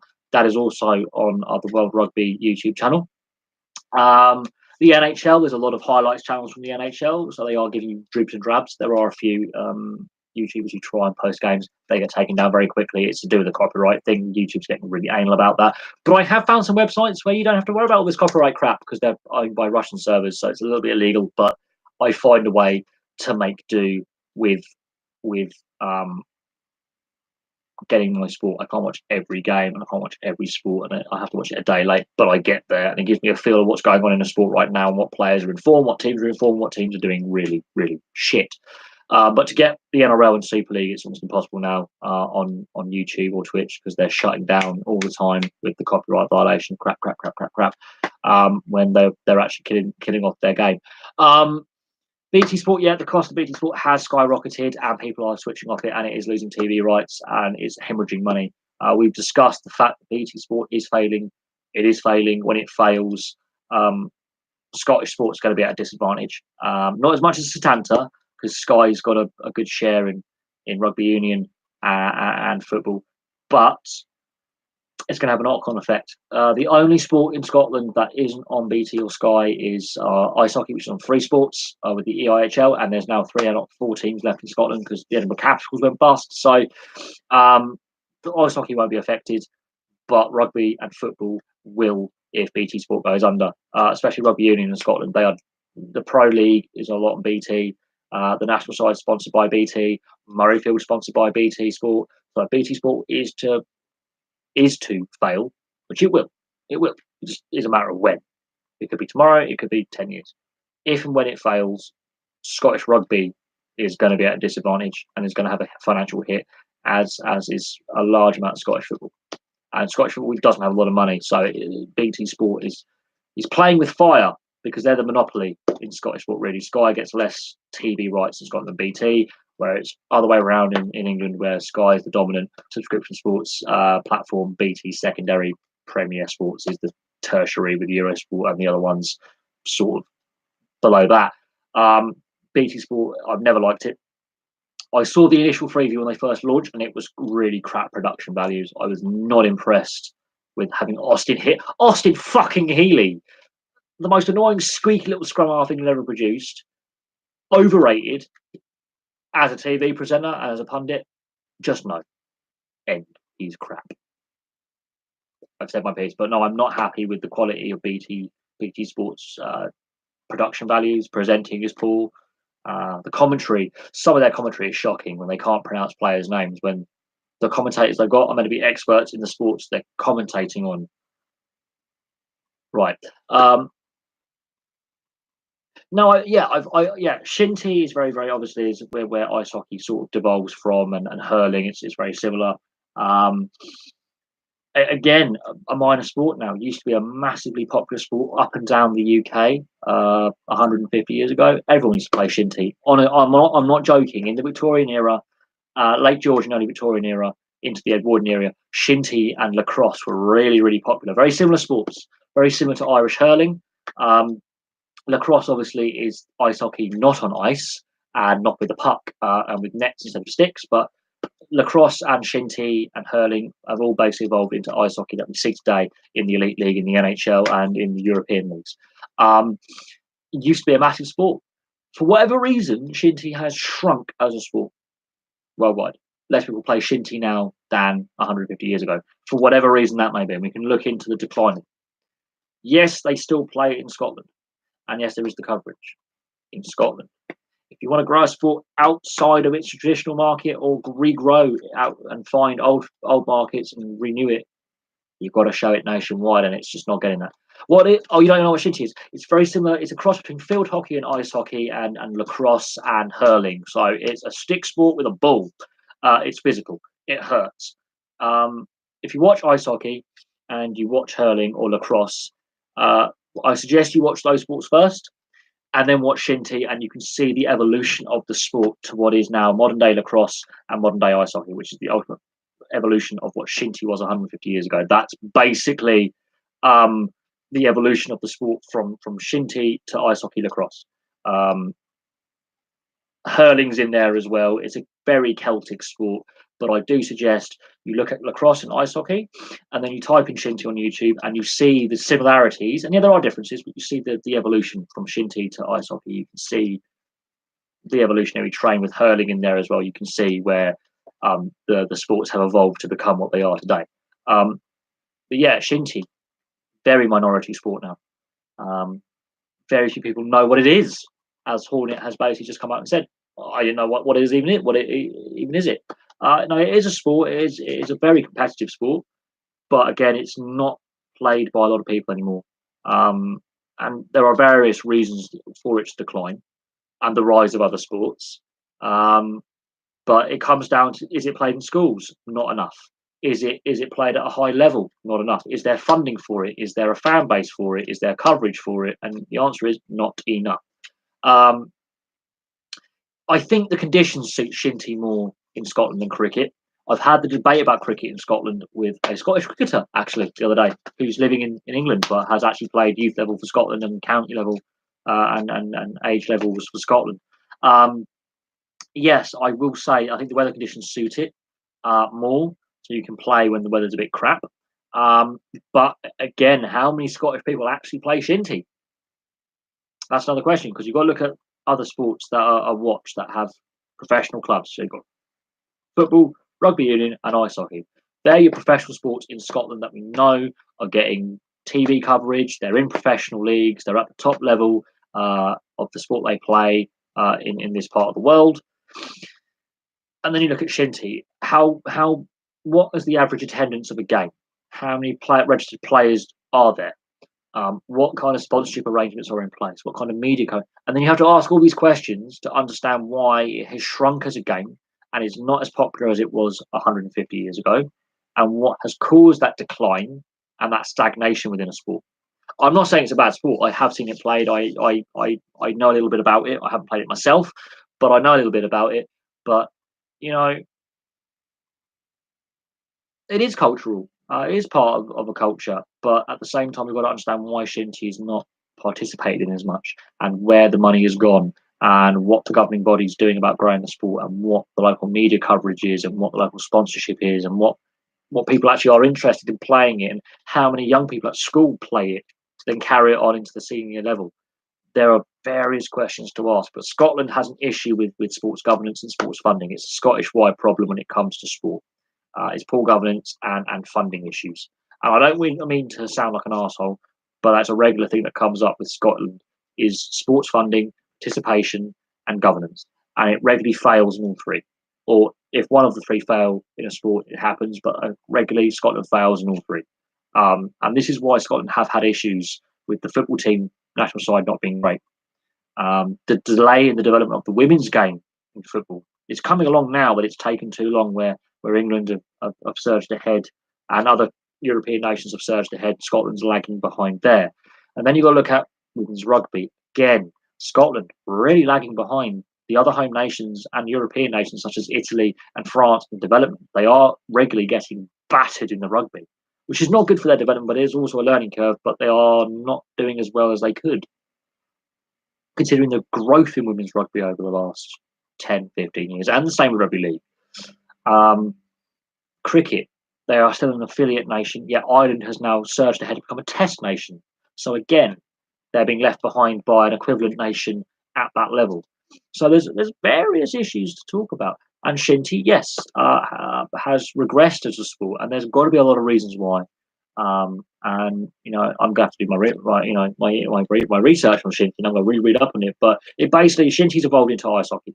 So ice hockey is a younger sport than Shinty, but without Shinty and without, I would say, hurling, you don't have ice hockey and you don't have lacrosse that we see today as these North American sports that are, really popular in North America and have a decent following over here and a decent league over here with ice hockey. And lacrosse is played over here as well. We've gone from a rant about football to a discussion about minority sports and minor sports. It is very important that we have a healthy, balanced sporting culture in this country. Very important. And have those sporting options. But again, why is Shinty not attracting players? And again, is it attracting the youth? Are enough young people interested in it? Or are they what are they seeing? Football, rugby, ice hockey in that order in Scotland, because they're the three major sports in Scotland. That's what's getting bombarded to them daily through the media. Whereas Shinty, we don't hear enough of it. We don't see enough of it. We don't hear enough interviews from players and coaches and experts. We don't have the documentaries. We don't have films about it. We're not hearing enough about Shinty. And to the average Scottish youth in Glasgow or Edinburgh or Dundee or Fife or Aberdeen, what are they going to hear first up? Football. What's the second sport in Scotland? Rugby union. The third sport, ice hockey. There you go. There's your problem. It's got to compete against sports that have got themselves established at professional level with funding, with sponsorship, and with TV deals. And in competitive leagues. Well, when I say competitive leagues, Scottish football is not the most competitive, although this season is surprising us. But established leagues that have established sponsors, established structures, professional, fully paid, TV deals, the lot. Shinty, what does it have?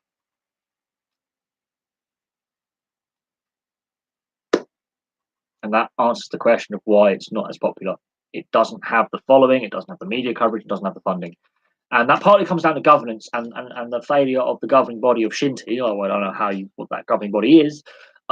Getting the message out there that this sport is accessible, it is there, please play it, please grow it. It's not getting that message across via adverts or whatever it is.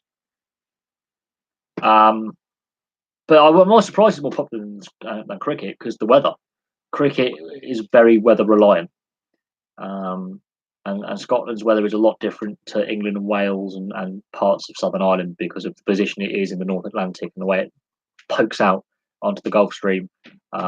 Whereas in the southeast here in England and southeast of England, weather has generally been better this summer.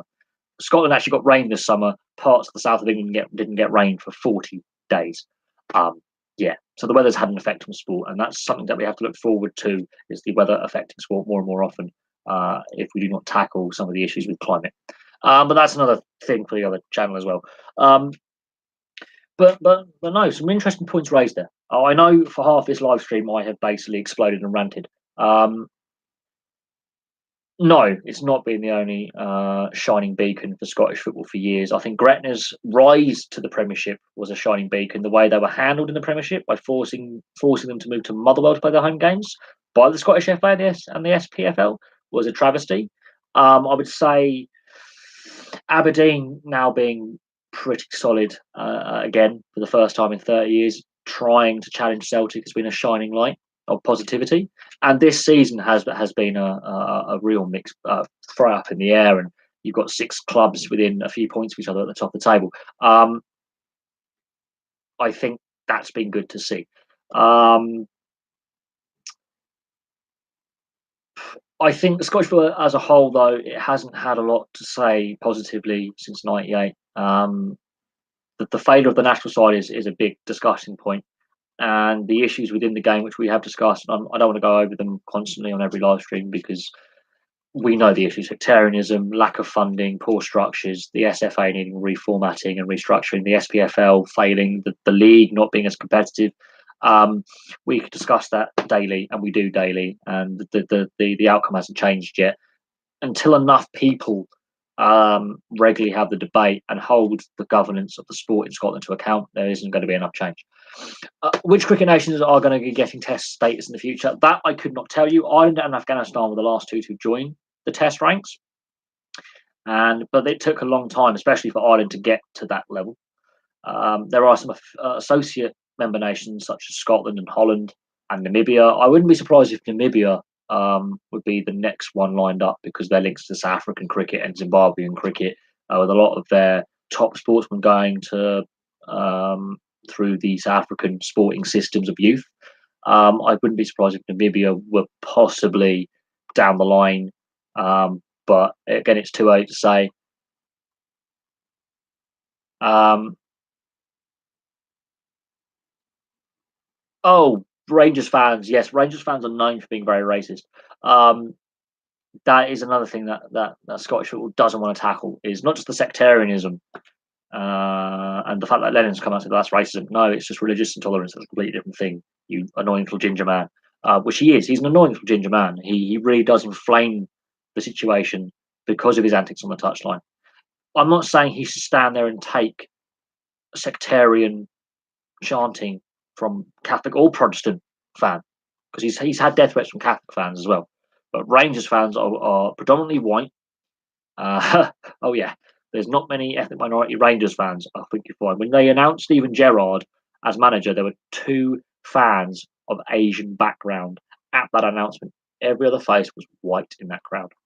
So Rangers has an issue of being representative of Scottish society. If they're the biggest club in Scotland for fan base, which I believe they are by 60%, that's not representative of the ethnic makeup of Glasgow, Edinburgh, Aberdeen, Dunfermline, Hamilton. Every major town in Scotland has a minority of ethnic minority, in there from the EU or other countries. Rangers is not a representative club of the society we live in. It is a vile club. I'm not going to hold back here. Um, Obviously, we have the Rangers fan channel, and of course, he is a bundle of laughs on Xbox Live, and I have no problem with him as an individual Rangers fan. I have some great friends who are Rangers fans, but as a club, their history is not a nice history. I'm not a big fan of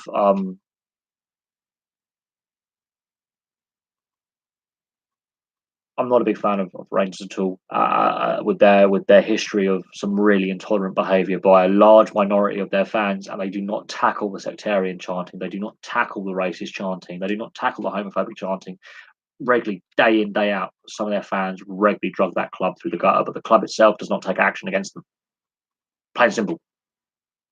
They regularly fail to take action against. And we discussed this earlier when I was going on about my rant about Peter Scudamore and all the issues in football. And I don't want to rant anymore on this live stream. I want to have a positive live stream with some positive answers and some positive discussions. But Rangers regularly fail in policing their own fans. Just look at 2008 in Manchester in the Europa League final when they rioted when the big screen failed. That just highlights the base instinct of the club. It just shows the club up for the classless club that it is. And it is classless. Rangers are a classless club. They are. And I say that because a minority of their fans have let them down time and again, week in, week out. They're sectarian, racist, homophobic chanting, and the club does not do enough to tackle that element in their fan base. It doesn't. Um, but yeah, no, Mark Walters, he took some racist abuse. I think a lot of. Oh yeah, well, if you look at the old firm, Celtic, being predominantly Catholic based, obviously with the Irish link, did not ban Protestants for playing for them. He said, no, if you're a Protestant, you can still play. We're Celtic. We are as one. Rangers banned Catholic players from signing with the club until the 80s.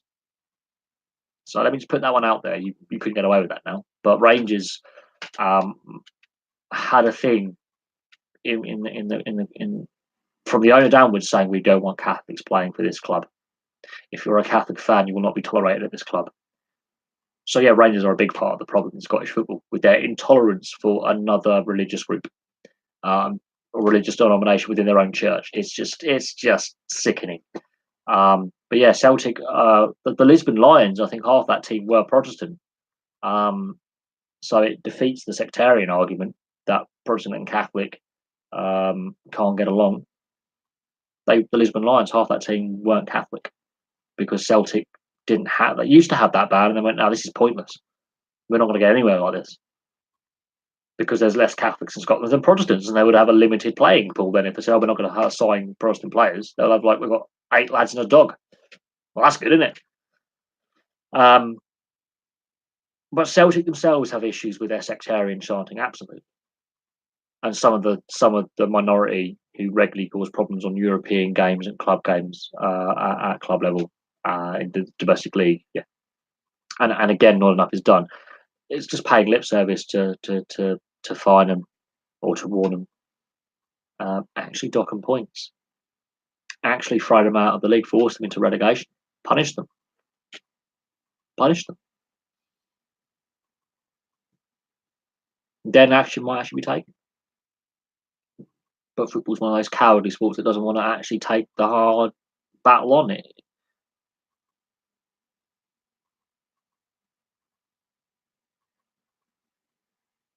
Oh yeah, yeah. I mean, it doesn't matter where you go on a Friday, Saturday, or Sunday because I'm using all 3 major monotheistic Abrahamic religions here. If you're a Muslim, Friday night's your holy day. Jew, it's a Saturday. Christian, it's a Sunday. Um, although there is 1 or 2 Christian denominations that do have the holy day on a Saturday, but basically from Friday through to Sunday, the 3 major world religions basically go to prayer. That's their special day of the week. That's their day of rest. And yeah, we are still getting, even now in 2018, a sizable minority, it's not small, it's sizable, who will pick on a religious or ethnic group and target them for nothing else than they either pray to a different god or they pray to the same god in a different way or the color of their skin. That is it. That is it. It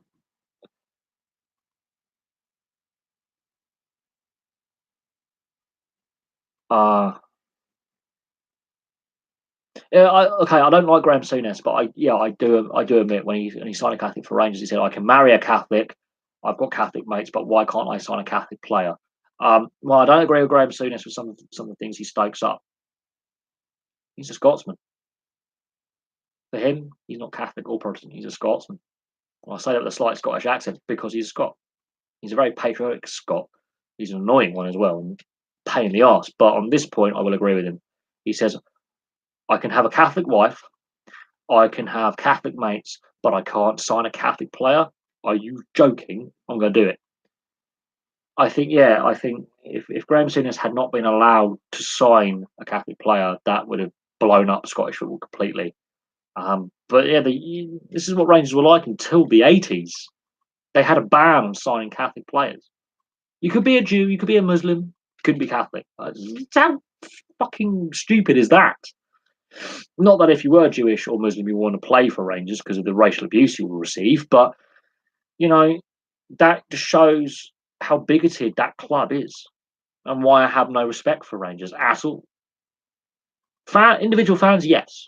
Players who play for the club, I have no problem. People who manage the club, managers, okay, we can discuss their pros and cons. But that just shows the classless nature of that club over decades.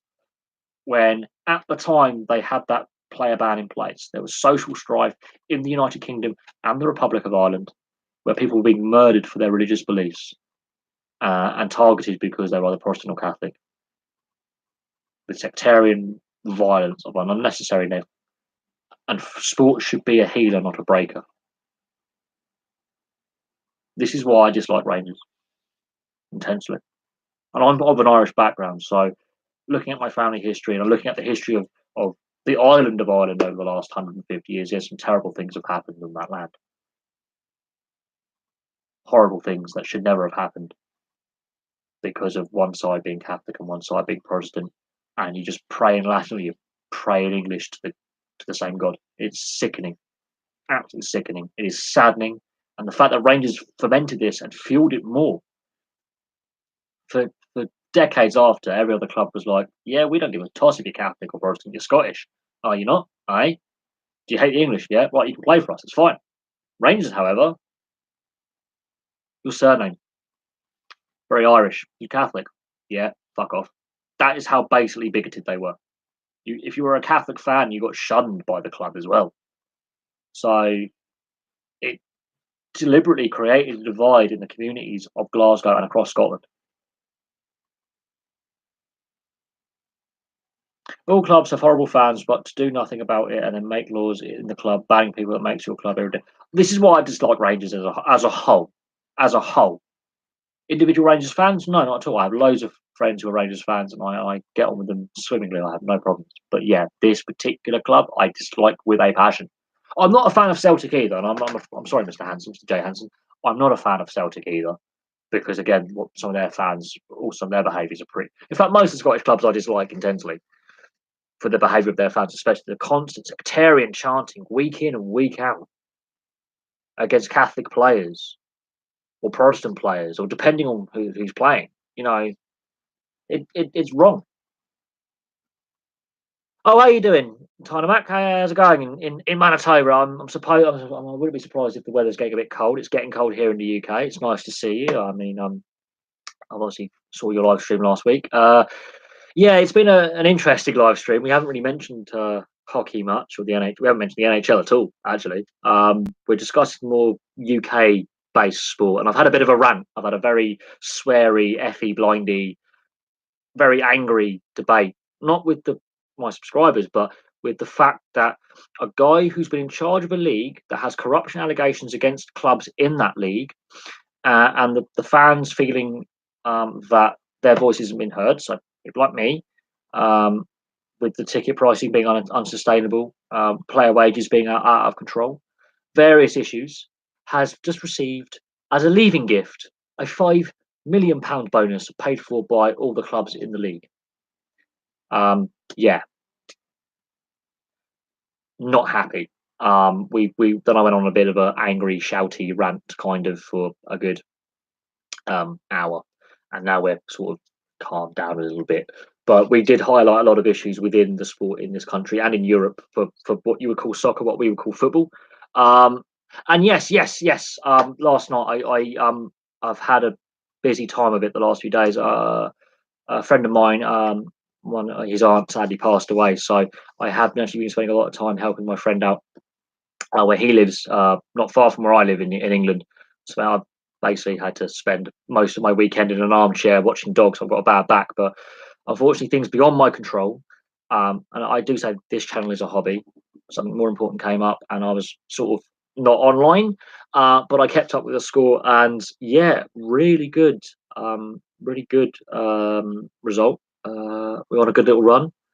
Um, I think again we're showing what we showed last season. That similar record, and then we went on a very long run, starting about now in the season, and people were writing us off, going, we're not sure about things."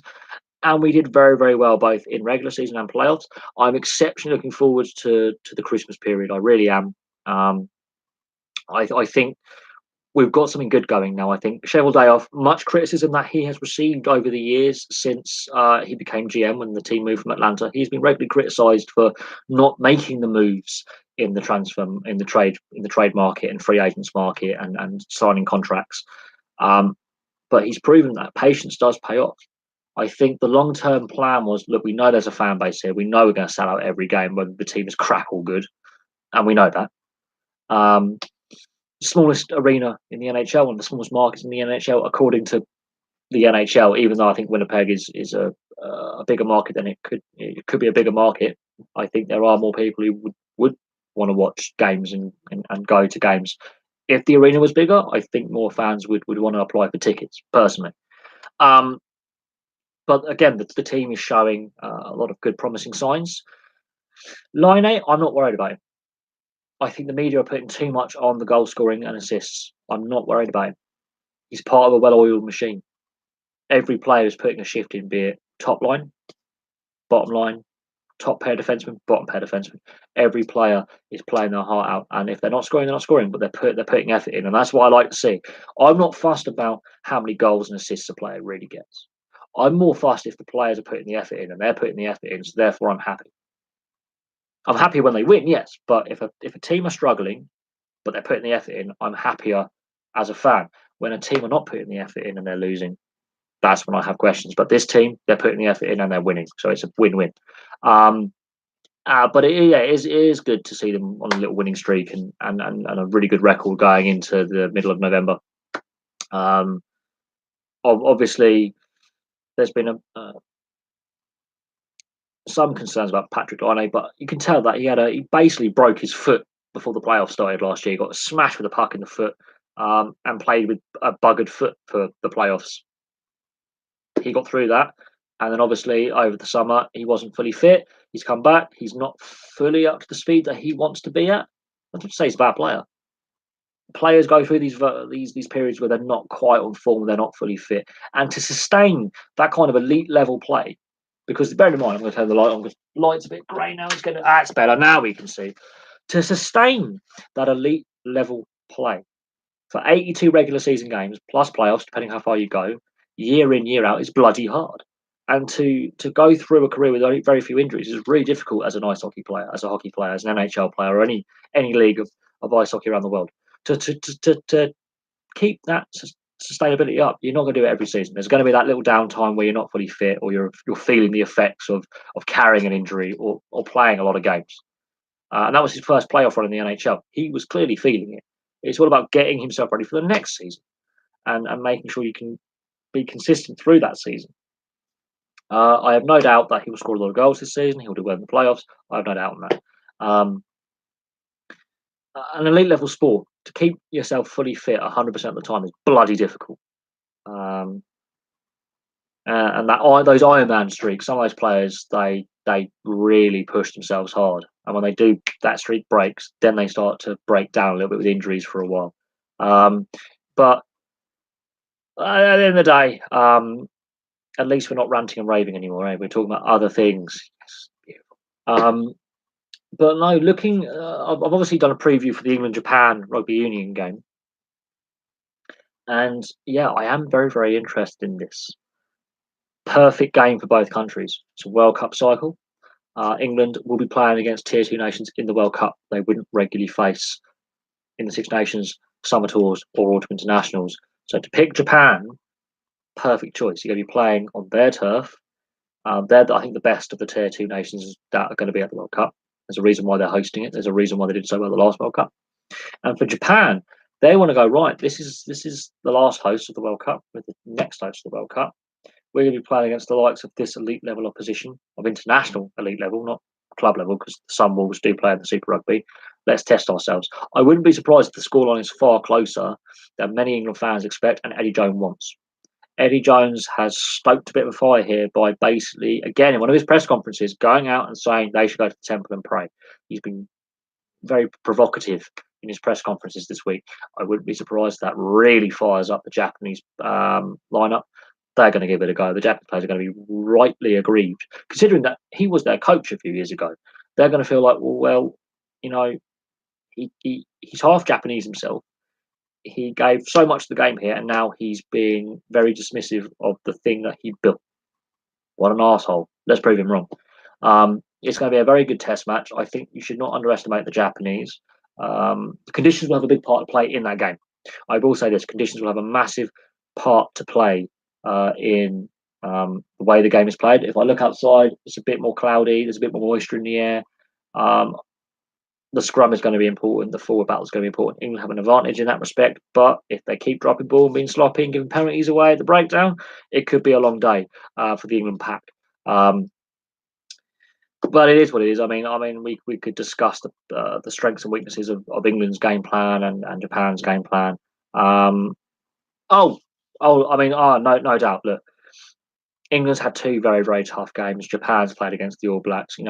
The Japanese players play against those Kiwi players regularly in the Super Rugby, so they know each other very, very well. But England narrowly beating South Africa, narrowly losing to the All Blacks, two very physical games. There's going to be some squad rotation. It's going to be interesting what lineup Eddie Jones puts out. If he decides to put some second string players out, bloods them, gets them a bit of game time. This Japanese side, they're going to put a full strength team out. They're not going to hold back. They're going to aim to target the England breakdown, the tackle area, the speed of the play of the ball. They know what they're going to target. They will have done their homework. And England have issues in that breakdown, in discipline around the ruck and the maul, in the defensive line, offside, giving away silly penalties regularly, time and time again. Discipline's poor. The tackle area again, height of tackle. Japan could get a lot out of this game and could surprise. And this is a key moment in the World Cup cycle for both teams. Hello, Taylor. How are you doing? Good to see you. I understand Basingstoke Bison have had their meeting to do with the future of the rink.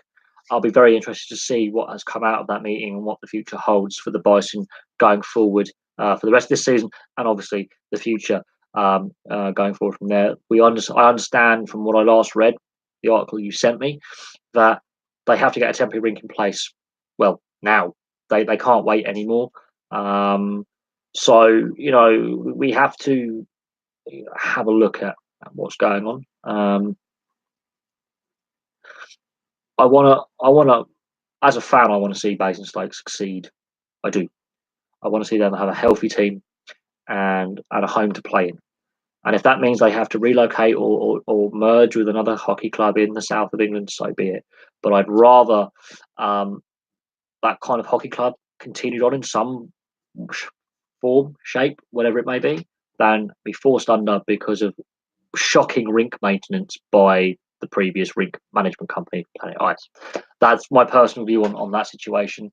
Um, I feel that the Basingstoke Bison have been terribly let down by Planet Ice over the last 3-4 years. And Planet Ice have basically managed to get away with not fulfilling their duty of keeping that rink up to scratch and safe to use.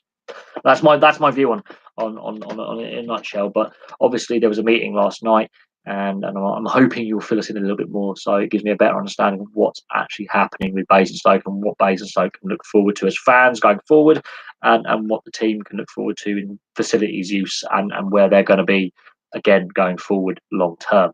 Because at the end of the day, I feel very, very sorry for the fan base. I feel very, very sorry for the players. A lot of whom have played for Brattleboro in the past, so I've seen them play. I feel sorry for both players and fans. I really do. I think they have been badly let down by the rink management. They've been badly let down by the local council in Basingstoke. And we have an issue in not just in this country, but in the Western world, of an obesity crisis and health issues, and not enough young people being active and in the community, and not enough adults being active and in the community involved in sport. And if this was to go tits up, it just shows the lack of care and consideration that local government, local council, and national government have failed to act on an issue, which is engagement in sport, plain and simple.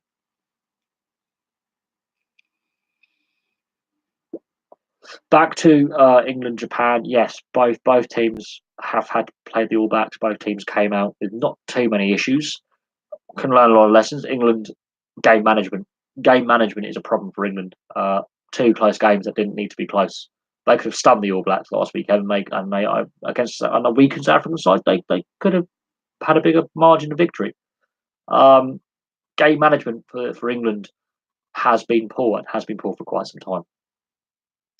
So we got to look at those players that have to manage the game, the scrum half and the fly half. Game management poor. Okay, I was aware, obviously, that you mentioned there was a meeting on the 14th. I read a few of the articles and the pages that you sent me to do with the Basingstoke Bison. We shall assume then that the discussions between the new operators of the rink, the team, the council, they are obviously ongoing, and therefore they may have extended discussions, planning for a temporary rink and the rebuild of the current rink. But we shall assume that obviously as time goes on, more information will be available to season ticket holders of the Basingstoke Bison, which I'm assuming you are, the wider community who want to use that facility for ice skating purposes, figure skaters who want to use that for training purposes, and obviously the players themselves. We shall obviously find out down the line what's going on there. But from my standpoint, outside the box, where I was working at the beginning of the summer, my manager, his partner, she used to play on the women's team, and the women's team had to move to Slough. And they were not guaranteed to complete this season. This season. They were one of the best women's teams in the country last year. Sue Bracknell was best. But they weren't guaranteed this season to be able to finish the season. They could not say if the rink could survive a day or a year. So this is a concern that we have going forward, is Basingstoke need to have that temporary rink online as a backup as quick as possible, because this is it's a tough time. Eddie Jones and his antics. The comments before all the games so far have been unnecessary. his comments in the Six Nations came back to bite him with England's poor performances.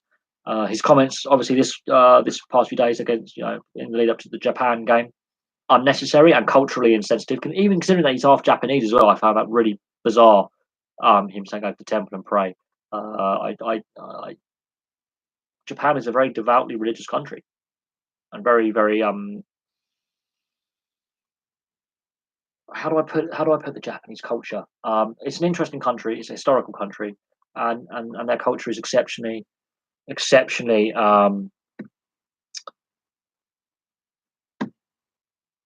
uh, important to them. And to insult their culture and their religion is, or their faith, or their faiths, because there's uh, many faiths in Japan. There is a Christian element, there is a Buddhist, there is a Shinto. There there is there. I think he has to be careful with some of his comments in press conferences, because we've seen it in football, and football coaches ending up having a disrepute, bringing the game into a disrepute charge, or being charged for comments made. And if the Japanese do put a really good performance in the weekend and make it a close game and really push England all the way and challenge England, he will look very foolish. And if England were to lose, God knows what would happen. Um, he is under a lot of pressure. He's very much like Mourinho. He's not winning many friends, is he? He's not winning the popularity battle. Um, I think Joel Schmidt in Ireland, I think, is one of the best well-spoken coaches in international rugby. He's very down to earth. He's really very open to the media. He's very open to the public. He's very approachable. Eddie Jones, I mean, Stuart Lancaster was a very well-spoken man. I mean, as a coach, he obviously failed in the World Cup 3 years ago. We know the reasons why. But again, he was very calm, very relaxed, very open with the media. He wasn't bad mouthing the opposition. He was very respectful for the opposition. Eddie Jones is not respecting the opposition. Bearing in mind, this is one of his former countries that he used to coach, and I think he has to be very, very careful with the sledging. I will call it sledging. It's an Australian thing, because if it does backfire, and it has backfired before, it doesn't look good presenting the sport as a gentlemanly sport, a physical sport, but it's played by gentlemen who have respect, because he's not respecting the opposition, and he's not respecting what the sport stands for. He's not. And I think he's underestimating Japan, and he's overestimating his own coaching abilities. I saw replays of it, but it wasn't going to be his last fight anyway. But the way Tony Bellew conducted himself in the pre-match press conferences and in the post-match press conferences as well, he deserves respect for being so respectful to his opponent. A lot of boxers would give it all the gob and say, "Oh, no, I want a rematch," and then all this. But no, he was very respectful in the build-up to his fight, and he was very respectful in the aftermath of his fight as well. It's not good when the previous host and the future host of World Cups. These Japanese players will not be starstruck, because a lot of them play in the Super Rugby competition. Some have played in Europe anyway. They are elite level athletes. At international level, they are growing as a team and they are developing as a team. There's a difference from taking club level form or playing at club level to international. There is a difference. There is a step up. They are learning. They are a reasonable, decent rugby nation. They're not no hopers. They do win test matches. They have beaten tier one nations before. They have been taken lightly by tier one nations before, including South Africa and including Wales, and they have beaten them.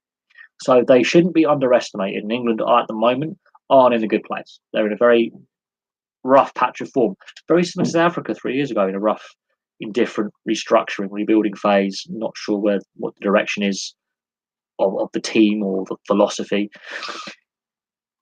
England are in the same position South Africa were 3 years ago. They are.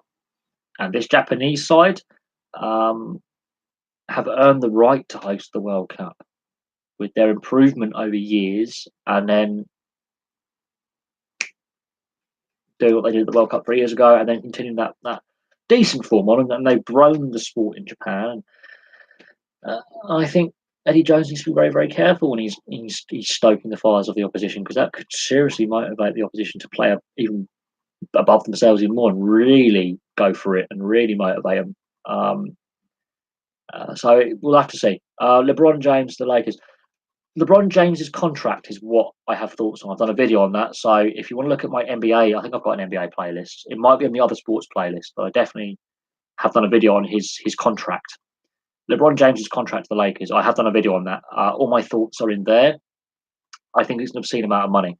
So if you want to check that video out, it is, I believe, in the NBA playlist. Could be in the other sports playlist, but it's in one of my playlists on the channel. Feel free to find it.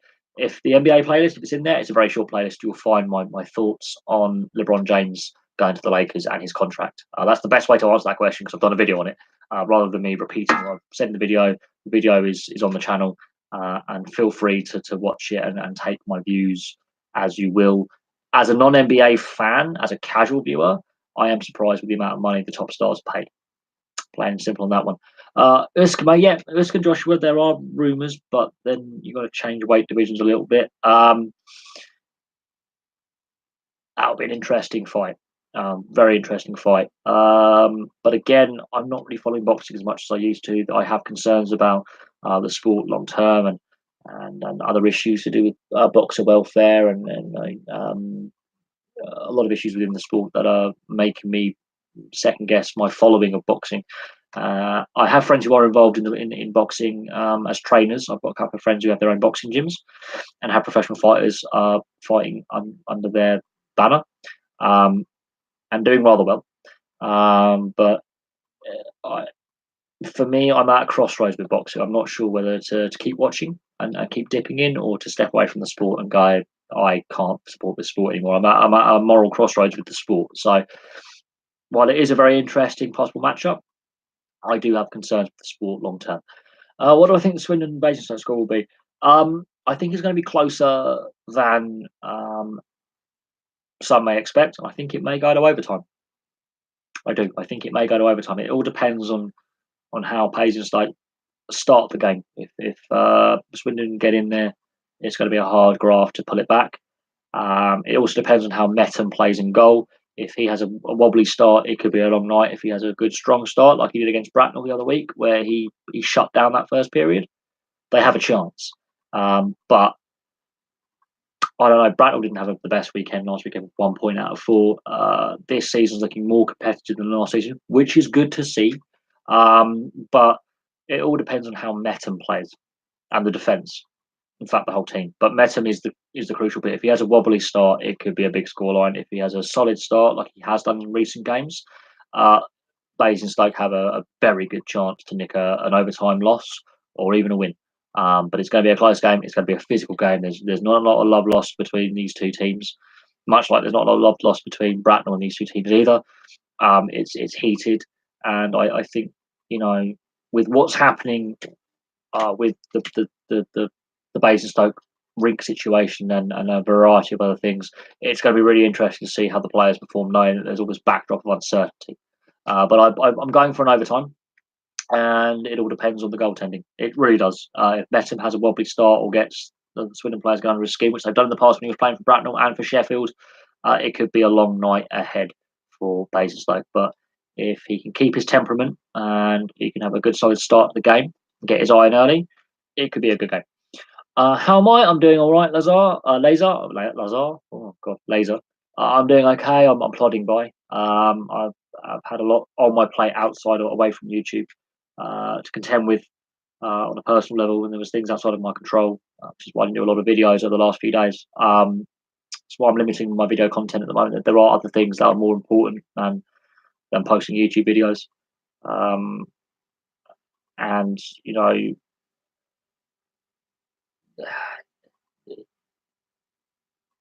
a friend of mine has recently, unfortunately, lost his aunt, who was also living with him. She's passed away over the last few days, and so at the moment, it's a very sensitive time, with the fact I'm having to help his family a lot at the moment with a lot of things. They've had a couple of bereavements in a few years, and I had a couple of bereavements when they helped me out. So uh, I love this YouTube channel and I love doing the videos, but there are more important things than video content. It sounds mad, but there are actually more important things in life than talking about sport sometimes, which is why there's been a lack of videos on the channel. I mean, I spent 3 days with no videos, and this weekend was very quiet. I didn't do my rugby league match review. I didn't do of the third test. Um, I didn't do a match review on the ice hockey. I just didn't feel it was appropriate considering what I've got to be there for my friend. So there are some things that are more important than YouTube. Oh yeah, I'm assuming that's a joke, Hornet, because if that isn't a joke, then I'll be pretty disappointed in that. There are more important things. I've got a funeral to go to in a couple of weeks, basically. So my my focus is still on the YouTube, but there are things that are more important. And sadly, since I've started this channel, I've had a few bereavements of a personal between of friends and of friends' relatives as well. We've had a lot of bereavements in our friendship circle that I have, and it's been a testing time for a lot of us. And I found that having the YouTube has helped, but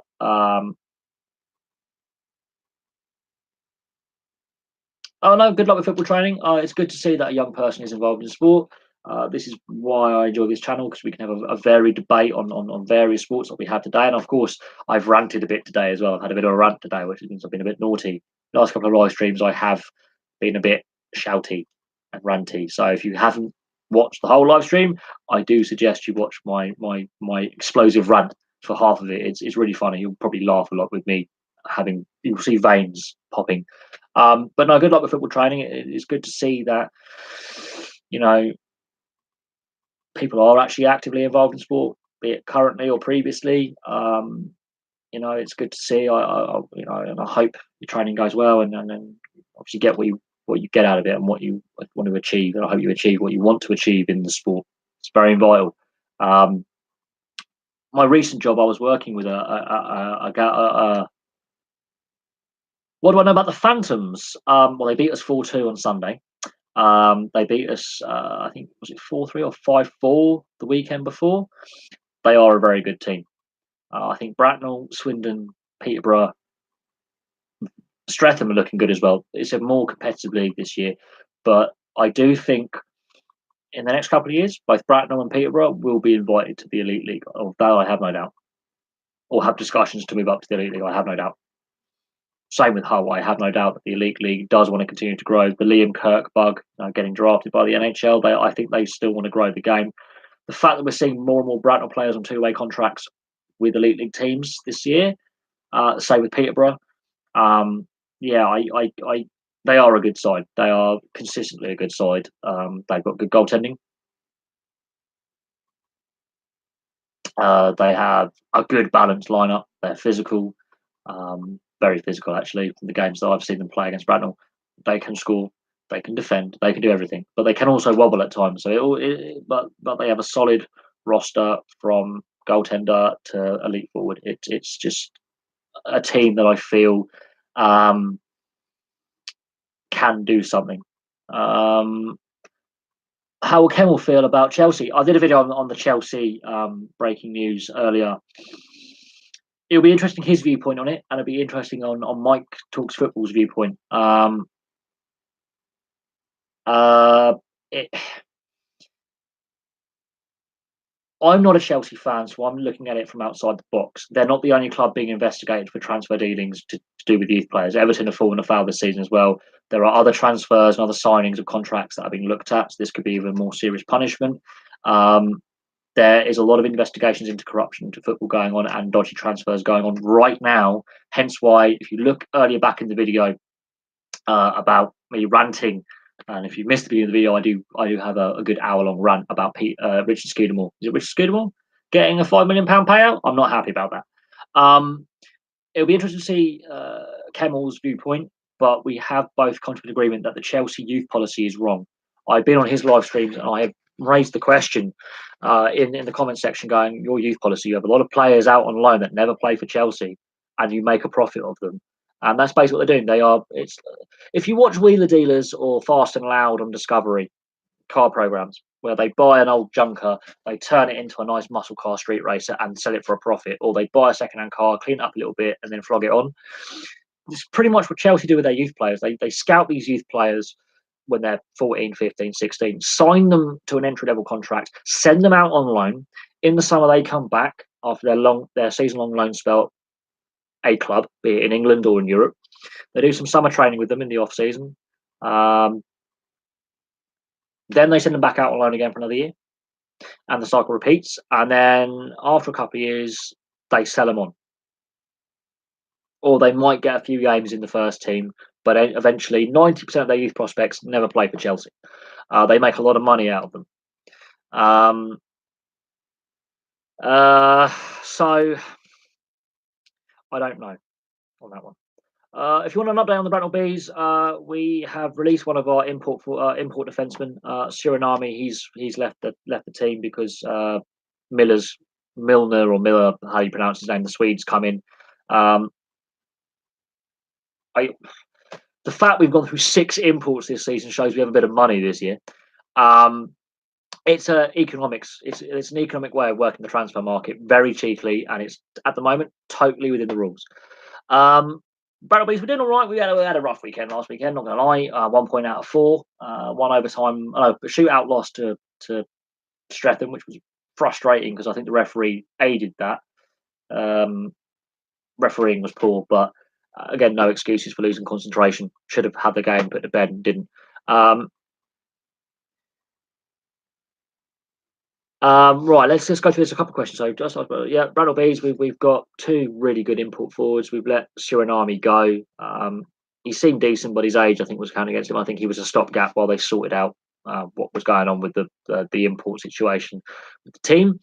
But I think we're still top of the league, so I'm not worried about that. A couple of defeats is not the end of the world. We're doing far better than last season, and even last season was a good season.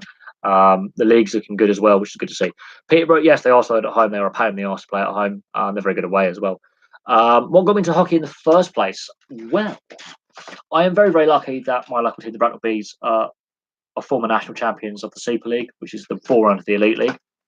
I'm very, very lucky that I've lived in this town since '91, and I've been going down the ice rink since '91. So I basically know what a hockey team is all about since I was 3 years old. Plus, when I was a kid growing up, we did have cable TV, so I had accessibility to all the North American ESPN and Fox and NBC and all the sports channel networks, Comcast, from an early age.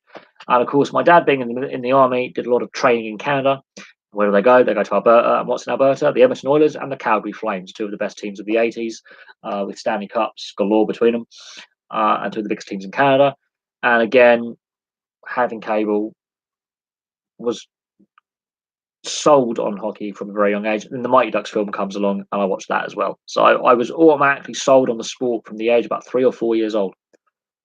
From the age of 3 or 4. So I had just learned how to walk, and I was sold on the sport as a kid. And then following on from that, when you're growing up and you're into a sport, and then someone like Teemu Solani gets signed by then Winnipeg Jets, which is now where's the tag? The Arizona Coyotes, which was a bit annoying because I like the Jets. That gets you more into sport when he's the highest scoring rookie of all time with like 76 goals or something in a season. It's insane. But yeah, I've got a collection of hockey jerseys. I've got hockey memorabilia. Let me just grab that. See, I've got my fan mask.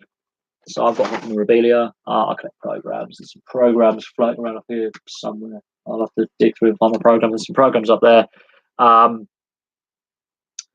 So yeah, no, I've been involved with the sport as a fan for years. I've got mates who play the sport or have played the sport.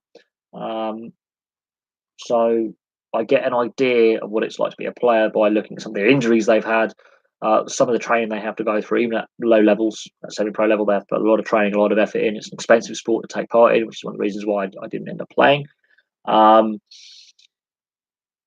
Just all round, I just love the sport. It's my favourite sport.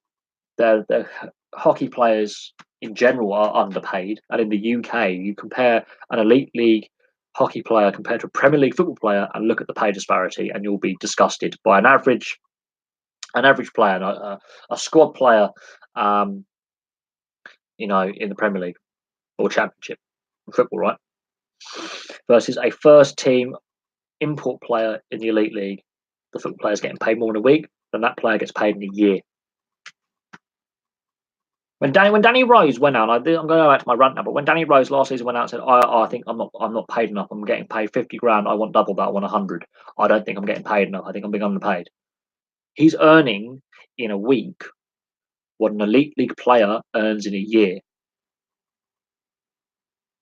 Just saying. That is the pay disparity. So I really appreciate some of the injuries these hockey players have. Some of them are really life-threatening, not just career-threatening. The fact they play hurt. The fact that when they do their community charity work or their community work and going out to the local schools and colleges, they don't need a TV camera in their face. Look, I'm doing good. Look at me. They're just like, you're right. Oh, you came to the game last night. I understand. You're a kid who's got this health condition. We'll do some fundraising for you.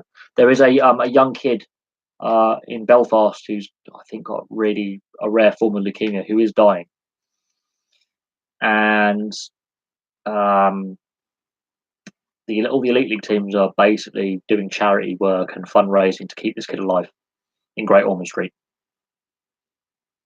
I think it's called Blake's Wheels. I think this kid's dying. It's on Twitter.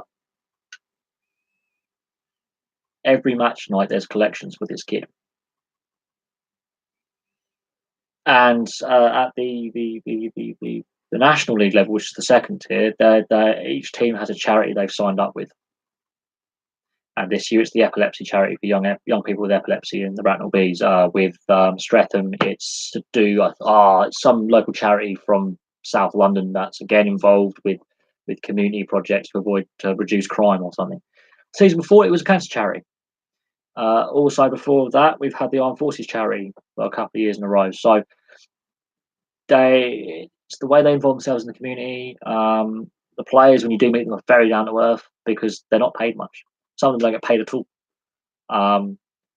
So that's where my love of hockey, and that's what got me into it, was being lucky enough to be very, very local to a professional hockey team at the time.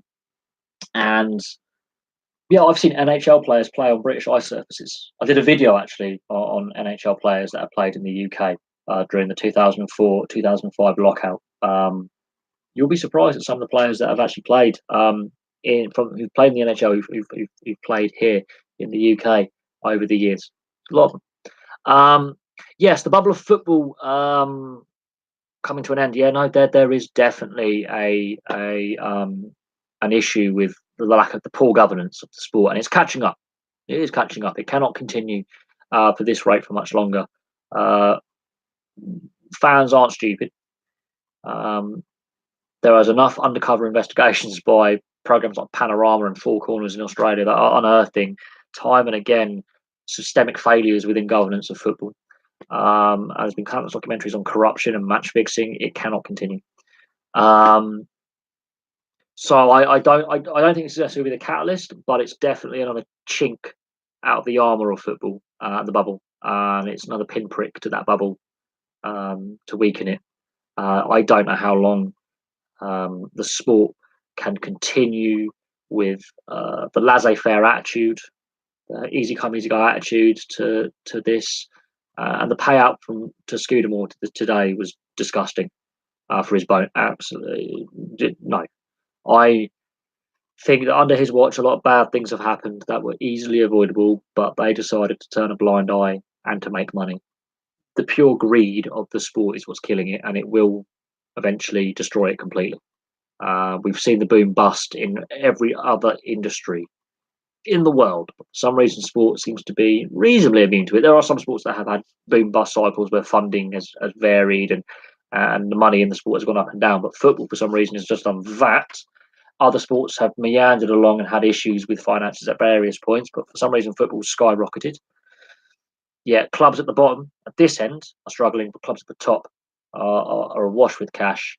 corruption, clubs at the bottom going bust, not because they're corrupt, it's because they can't afford to pay the groundsman, they can't afford to pay the receptionist, they can't afford to pay the cook at the club canteen, they can't afford to pay the cleaner. That's Charlton Athletic. They can't afford to pay their staff. Man United, Man City, Liverpool, Chelsea, they want to have a breakaway Super League. Well, fuck them. Go. No fan's going to want to watch you because you've got rid of all the local derby matches between Fulham and Chelsea or Liverpool and Everton, because Everton haven't been invited to this elite Super League thing. If you get rid of the Merseyside derby, you lose football. You get rid of the Hammersmith derby, as I'll call it, the Thames derby between Fulham and Chelsea. You do lose football. You get rid of those rivalries, you lose football. You do. It's a sad state of affairs. It is. And I have no sympathy for these wealthy clubs when they have issues. None. Chelsea having in this problem, they're crooked as they come. Look at their owner. He's a Russian oligarch. How uncrooked could he be, possibly? Oh, I don't know. He's got links to Putin and the Kremlin. Come on.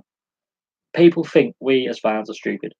The common man is stupid, and we're not. And I think they're slowly realising we have a lot of say in how the sport's run. If we stop going to games, it looks really, really bad for TV. It looks like a bad product. And I can see that happening. If ticket prices continue to rise, I urge fans to stay away. Not because I hate your clubs. It's because if you love your club that much, you will do anything to make sure the owners and the league take notice of us. Because without us, the sport is nothing.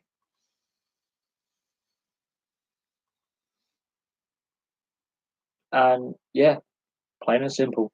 I have a lot of concerns about the current state of the sport as we stand. A lot of concerns. But I'm just one individual. If enough fans up and down the country, from Dover Athletic to Inverness Caledonian Thistle in the UK, were to take a stand and refuse to go to games at a weekend, clubs, some lower league clubs and non-league clubs, will be on their knees straight away. They need match day revenue. They're operating hand to mouth. I am going. Is that at Bracknell or is that at Basingstoke? If it's at Basingstoke, I'm not sure. If it's at Bracknell, yes, I am. I'll have to look at the fixture list there. Actually, no, I've got the fixture. Hold on a second. I've got the fixture list here. Where's my fixture list? There's my fixture list. Hang on a second. I have the fixture list in my hand. Right, we are in. Where are we? Okay, no, it's an away game, so I will not be able to make that. I've got the fixture list here. I knew I had something useful. No, it's an away game, and for that, that's going to be a no-no. I'm not sure I can make that one. And it's a Saturday, and that's a real pain in the arse day to try and organise stuff. Trust me, Saturday's a pain in the arse. What are we in now? We are in. What's the date? So Bracknell are playing the Raiders away on Saturday, and then we're playing the MK Thunder on the 18th, which is Sunday, because on the 19th I have my doctor's appointment. Okay, I'm really surprised that we're already halfway through November. It's madness, really. But no, I won't be able to make the away game. But if I'm honest, the state of the Basingstoke rink, why would I want to give money to the company that runs it when the Planet Ice have failed so miserably over many years and have then walked away from their obligations? Yeah, it sometimes is really annoying when there's only the one game on the weekend. It's what it is. Let me have a look at that fixture list. So there's not many home games in December for Bracknell. We've only got 2 home games in December. There's a lot of away games for Bracknell in December, which is really annoying. We've only got 2 games in December. We've got one on the 8th and one on the 23rd. It's really annoying. But at the end of November, we've got 2 home games back to back, both on Sundays. And then January, we've only got 3 home games. We've got 3 in February and 3 in March. And then obviously April is the playoffs. It's how they work out the fixtures. You know, they've obviously got to structure the fixture list. Obviously, all teams have to agree to that. This is what the teams agreed to in the summer with the fixture list. Obviously, with Cardiff pulling out at the last minute. So it may be boring for the fans, but this is how they've worked it out at League Office. This is what happens every summer when the fixtures are worked out for the next season. It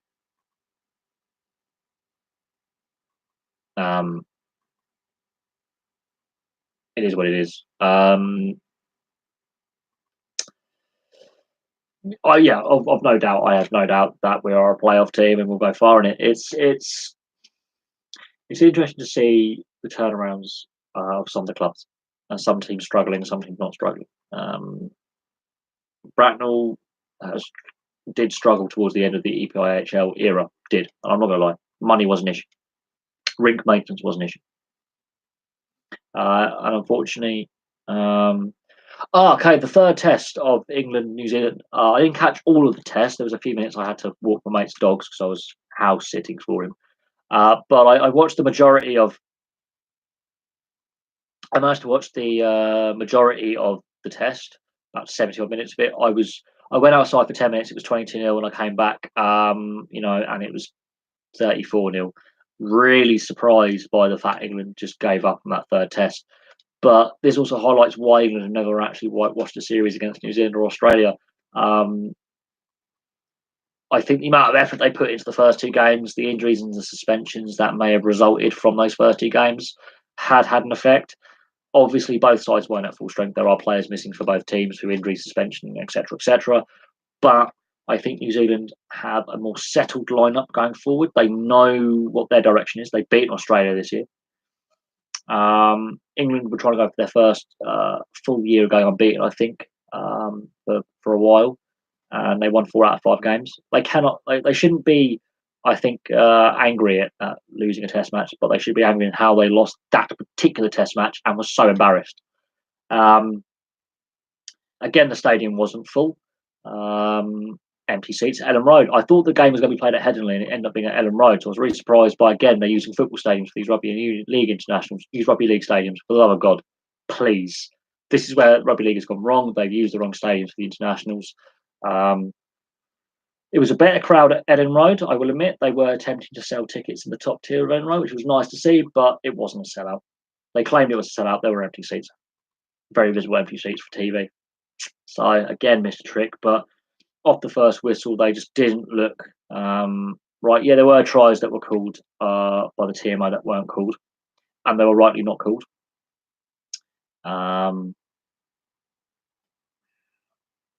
But we'd already won the series by that point. It was already 2-0 in the series. New Zealand would want to leave with something, and they did.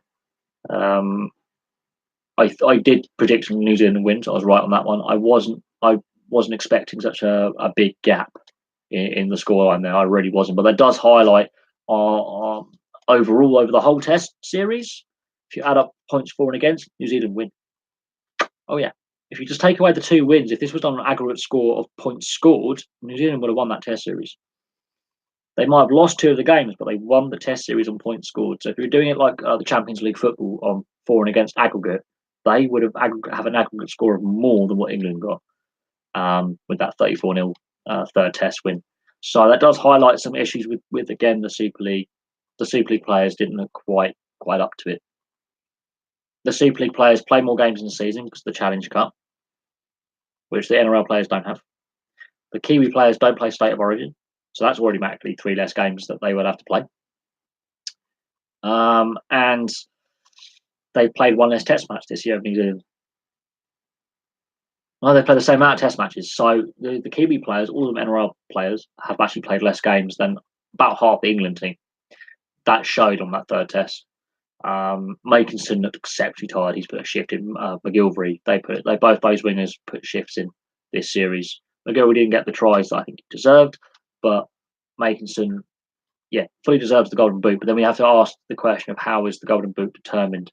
Because Australian players play State of Origin and test footy, but only don't play many Test matches. The Kiwis play just Test footy and NRL and finals, and then the Super League play Challenge Cup and Super League. So how do you work out the Golden Boot? How is that worked out at rugby league level? But you can't blame the TMO for the scoreline. You can only blame execution. And I think New Zealand wanted the game more, plain and simple. The Kiwis wanted the game more, and they were deserved winners. The second half, England just fell apart completely. I don't think Wayne Bennett would be happy with that result at all, and I don't think any of those England players would be happy with that result at all. But that did show a lack of leadership from some of the senior players. O'Loughlin can't even finish 20 minutes of the game without going off injured again. He's becoming injury prone towards the end of his career. It is showing a lack of, without some key players in there, like Widdop, Burgess, O'Loughlin, the lack of leadership does show there's a leadership issue where some of the senior players don't put their hand up and lead, and a lot of the younger, less experienced players have to do a lot of the shift work to get them out of trouble. Where have we had that before? Oh yeah, the cricket team. Can they win the World Cup? This team, they have a good basis. They've beaten New Zealand 3 out of 4 times this year. The structural basis is there. It's getting the consistency. Because they had the opportunity to win a Test series whitewash, and they fluffed it. And if that was again done on an aggregate scoreline of points scored, if they were to do it that way, England would have lost that series because they were so heavily outscored in that third Test. They've got to be more ruthless and more accurate. And I wouldn't be surprised as time goes on. By the next World Cup, there are more English players playing in the NRL than there are now. I know a larger proportion of that squad that we saw, with the players that are missing through injury, there are more players playing in the NRL. I think that's ultimately what's going to happen over the next 3-4 years. I honestly believe that. We're still 3 years out from the next World Cup. A lot can happen in that time. Whether Wayne Bennett's going to be there as coach at that point, we shall see, because he's obviously leaving Brisbane Broncos. He's having a coaching change in the NRL. How long is he going to stay as a coach for, considering his age? And he's been coaching a long time. So it's going to be interesting in the next 3 years how many more young talents come through the Super League and how many more English players go to the NRL. That's what's going to be really interesting. If in the World Cup in 3 years' time, if the whole team are NRL based, I wouldn't be surprised. I wouldn't. But there's a lot that could happen in rugby league from between now and then. There's TV deals to negotiate. There's a possibility of expansion of the NRL. The Super League needs to look at the south of the UK for expansion. I know the Toronto Wolfpack has been a reasonable success in Canada. Toulouse and Catalan, stable French sides in the Super League structure. London Broncos getting back to Super League, vitally important. But there's a huge untapped market of rugby league in the UK. With the fact we only have 3 rugby league divisions is concerning. With rugby union has many more clubs than rugby union, more registered players play rugby union than rugby league, and rugby league is losing that battle by not engaging with schools saying, "Do you want to play this? Do you want to play this as a sport?" They're not engaging with schools to play it as a sport because it's now a summer sport, and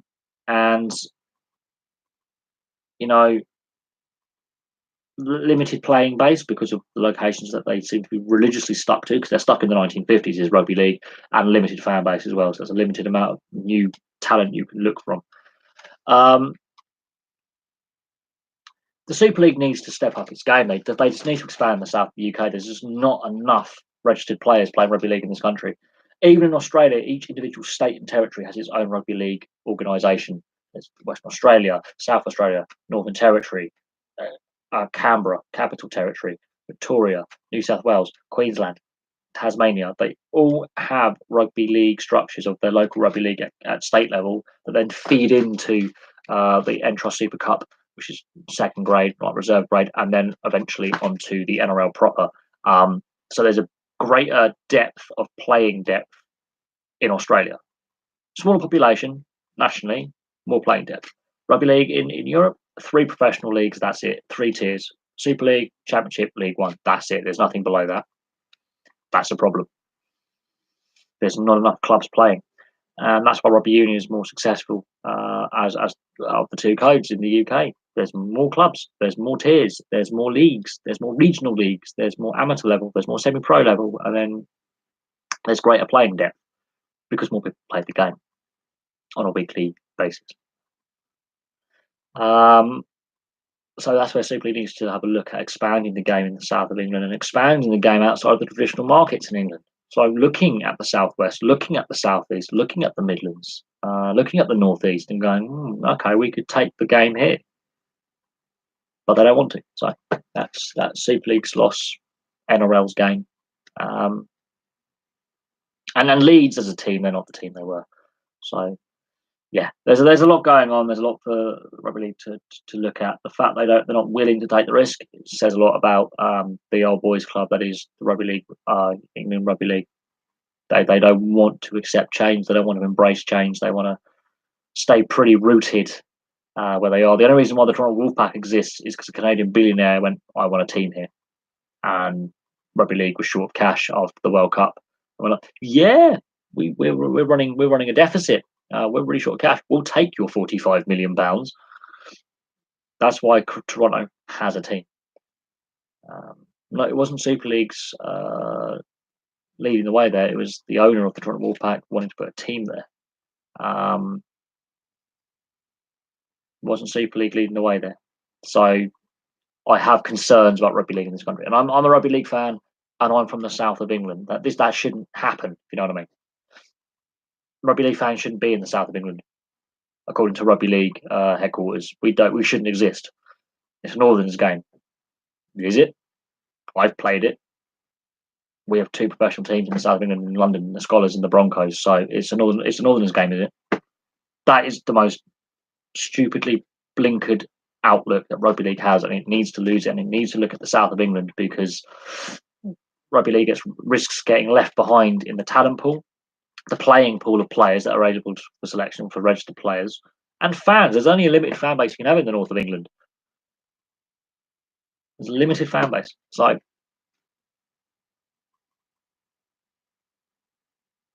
I'm not sure about the Wolfpack. They missed out to the Broncos, obviously in a very low scoring £1 million game, but the Super League needs to look at the south of England. I'm big dead. It's where all the money is. It's where all the money and the majority of the population of England live is in the southeast. That's where all the money and the population is, and that is an untapped playing pool, an untapped fan base. We know that the Broncos have been a success because they've been an established team now playing rugby league since the 80s. So we know that they can draw fans. We know they can play in the Super League. The good thing about the Broncos is 8 of their team are from the London or the southeast area.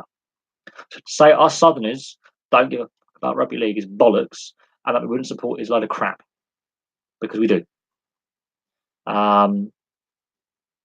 They need to look at the south of England massively. Need to look at the south of England and stop being so reliant on Sky, grubby Sky money, because that's what's killing the game. There's not enough fans are going to games. They can sit at home and watch it. The southeast of England is where the money's at, and they're not going there. And it's really surprising, because rugby league is now a summer league. What sports are they going to be competing against? Is it football? Nope. It's rugby union? No. Is it ice hockey? No. Is it cricket? Yeah. How many young people are involved in cricket right now? Not enough. Bang. Opening in the sports market. Let's get in there. They don't want to do it. They don't want to do it. It's boggling my mind how backward rugby league is in its inward thinking. They want to protect the game in the north. Fine. Expand the game in the south. You can still protect the game in the north because more money is coming into the sport. It's illogical that they don't want to expand. It's madness. There is an untapped market in the south of England. They're not going for it. It is stupid. It makes no logical sense. And this is why rugby league is stagnating in this country. Well, that's another rant over. I don't want to rant about another sport. We've done it with football, and I don't want to go off on a tangent about rugby league because I feel passionate about it. And untapped market. It's just it boggles belief. They played the Challenge Cup final in Wembley, which is in London. Yeah, there's only 2 teams outside the north of England in England, both in London. It just boggles belief that you've got that whole space of the Midlands and the southwest and the southeast and the south central, East Anglia. They're not playing it. It just really, I'm scratching my head. I really am scratching my head. The pure single-mindedness, blindness, the deliberate blindness to a possibility of growing the game and improving revenue streams and actually getting more fans in the gate, getting more young kids interested in playing it over rugby union or giving rugby union a challenge, or even cross-code clubs where you have both teams at the same club, where in the summer you play league, in the autumn you play union. It makes the clubs more money, and it guarantees you can experiment with the kids playing rugby league and say, look, do you like this or do you prefer union? And I'll tell you 9 times out of 10 they'll find league easier to play because it's a simpler fucking game. It's just a no-brainer.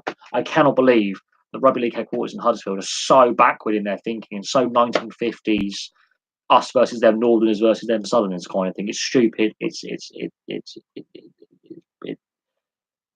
don't want to. It's an old boys club. They need to clear out and restructure rugby league and go, look, there is an untapped market. Oh my God, if I could get the governance of rugby league in this room right now, I would give them an earful. If I could sit in a room with them and say, look, you are blind to the opportunity that is there. You are blind. If you are persistent in playing the Challenge Cup final in London, put teams in the south of England then. Make it worth the while of all those fans on lower incomes travelling from the north to London to watch a game once a year. They don't want to take the steps. They don't want to put the investment in. If they were to expand, the amount of money that would flood into the game, because the money is in the south of England, the population's in the south of England to support as well. And as it's a summer sport, you're only clashing with cricket, and not many people are watching cricket anymore because of the TV rights and the ECB mismanaging the game. So you've instantly got a load of sports fans who like physical team sport that aren't being fulfilled over the summer months, apart from once every couple of years when the football's on. And even then, it's a hit and miss whether the fans will actually get behind the team or boo the team. The way the FA have dealt with the TV rights for the national side, I can see people want to go, yeah, I'll give rugby league a go. They just don't want to do it. I'm scratching my head going, why? It's so obvious. It is there. There's an opportunity, and they don't. The infrastructure is in place. There are stadiums. There are rugby clubs in place that play union that could also use the revenue streams coming in with league players as well. If that means we have to get second grade talent from Australia and New Zealand to come over, so be it. But there's an opportunity there, and they're not taking it. And I'm really stunned. Really stunned. Absolutely. I'm absolutely flabbergasted that they don't want to do it. Really, I am genuinely at a loss at why rugby league doesn't want to take the opportunity to grow the sport in the summer. It's a summer league now. They want to take. I just cannot understand why they do not want to take that. It's not a risk. There's going to be a lot of reward out of it. There may be a few bumps along the way, and a few clubs may struggle, but there is a definite untapped market there, and they're not exploiting it because you've only got the London Broncos and London Scholars, and that is just not good enough return. That is, if you want to class yourself as a national competition, to have two teams south of Birmingham, that is not a national competition. That is a farce. They might as well call it the Northern Rugby League then, with 2 guest spots for southern teams. Rugby league is missing a trick. I'm just saying. I am just saying it's missing a trick. And are failing fans, because I'm a fan of the sport. I live here in the south of England. I do not have a local. To get to where London Broncos play is about 3 hours travel time. So it's not easy for me to easily access rugby league. But I love the sport. And I wouldn't be surprised if there's a host of people in the south and southeast and southwest that love the sport but can't access it because their nearest team is in Wales or in London, and they may not live near to either. So you could live in Southampton, and your nearest team you'll split between the London teams and the Welsh teams in the Championship, and they're not easily accessible. So what are you going to do? If you're not a cricket fan, what are you going to do in the summer? There are rugby league fans down here who are scratching their heads, going, "Why don't we have a team locally?" Oh yeah, because they're bigoted old men. That's basically what the governing body is. It's just old and crusty old men who need to be swept out and need to have fresh faces brought in. But that's my view on the rugby league side of things. I don't want to rant about it, but it's obvious. It's just so blatantly obvious, and it's staring them in the face, and they don't want to take the opportunity. It stuns me, absolutely stuns me. But I feel for the French teams as well, with the way they were being handled with the Challenge Cup final, Catalan, and not many fans being able to get over, and the fact the Super League was so keen to get Catalan and Toulouse into their structures because they are too good for the French league. They are. Those sides are too good for French rugby league at the standard that the French play. They are. It would be a very uncompetitive league if they were playing it all the time because it would be Toulouse or Catalan winning every year. So yeah, get them in the Super League system, but then you have to take the travel costs because the south of England is not being used as a market. It means those French fans have to travel that little bit further and pay that little bit more for plane tickets, hotel tickets, the whole shebang, travel. It would help the French leagues as well. What do I think about the NIHL North? I don't follow it enough to really follow it in depth. I see the big stories. If there's a big story, I will look at it. And if Hull are to go to the Elite League next year, that's going to have to completely change the structure of what is left, because there are calls to bring back the old EPIHL. If Hull do go to the Elite League, that and if Basingstoke don't get a rink sorted, that completely buggers up the league structure of both Division One North and Division One South, and that will lead to further calls to bring back in a separate second tier, separate from the National League. That's my view on the hockey as a whole. I don't follow, and I only really follow the teams in the South to really get. I do have Northern teams on my Twitter feed, but I really follow the teams in the South Division simply because Bracknell play them a lot of the time. Until we get to the playoffs, we won't see some of these Northern teams. So again, not enough. We don't play them enough. We don't see them anymore. Hence why I'm one of those fans who wants to see a return to a separate second English tier of an English hockey league, which is separate from the National League. So those teams that are not quite good enough to get the Elite League, but too good for the National League can compete against each other, because there is clearly a two-tier structure. There's a two-class structure at the moment in the National League, and I don't think it's fair on those teams that are too good for it and those teams that can't afford it. It's just not right. It's a warped system. We've seen with Invicta how they struggle financially. We saw with the DSI Dragons, they were hopeless. We saw with Cardiff Fire, they were hopeless last year. We need to have the leagues competitive, and they're not yet. And I think going back to an EPIHL structure and then the National League would serve British Hockey so much better than currently the current structure does. And I think a lot of fans would agree with me on that. I'm losing my voice now. I've been talking too long. But it's an interesting point nonetheless. It really is an interesting point nonetheless, and a very valid point of what do I think of the North. I think the issues in the North are exactly the same as the issues in the South. The former EPIH teams, EPIHL, are far superior to the National League teams generally, and there is a quality gap, and it's still there. So I think the way they've done it, they should have tried their hardest, should have tried harder to keep the EPIHL going, and they should have possibly tried harder to assess those teams that were playing in the national level, that were good enough to possibly step up and take that financial side of it as well, because finances were a concern. If that meant we had to change the import rule slightly, maybe reduce it to 3 rather than 4 imports, that may have been a way. Maybe say no more import goalies. That could have been a way, but I can see a return to that second tier structure at some point in the next year or two. I can. That's my view on it. I think the NIHL North has the same issues as the South, so it's not going away. It isn't. But that's my personal view on the whole situation. At the moment, I have nothing else to add at this time.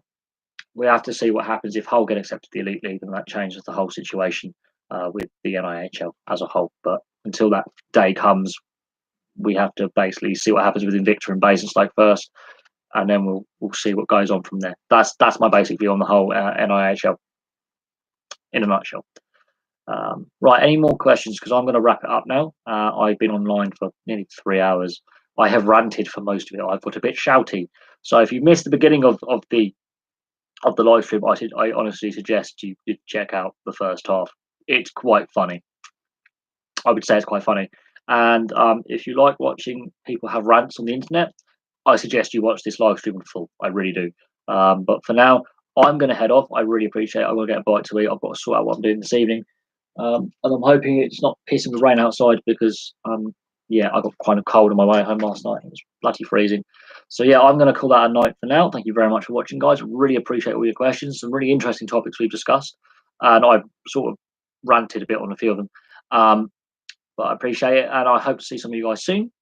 And keep the comments coming. Also, if you missed the beginning of the live stream, just watch it all in full. It's really funny. I go on a rant. I will admit I'm laughing at myself now, but I really had a vein throbbing, and I just went for it. I went, sod it, I'm going to start effing and blinding. But I appreciate all your questions, all your views, everything like that. Thank you very much, and I'll have some more videos for you soon. And the stream.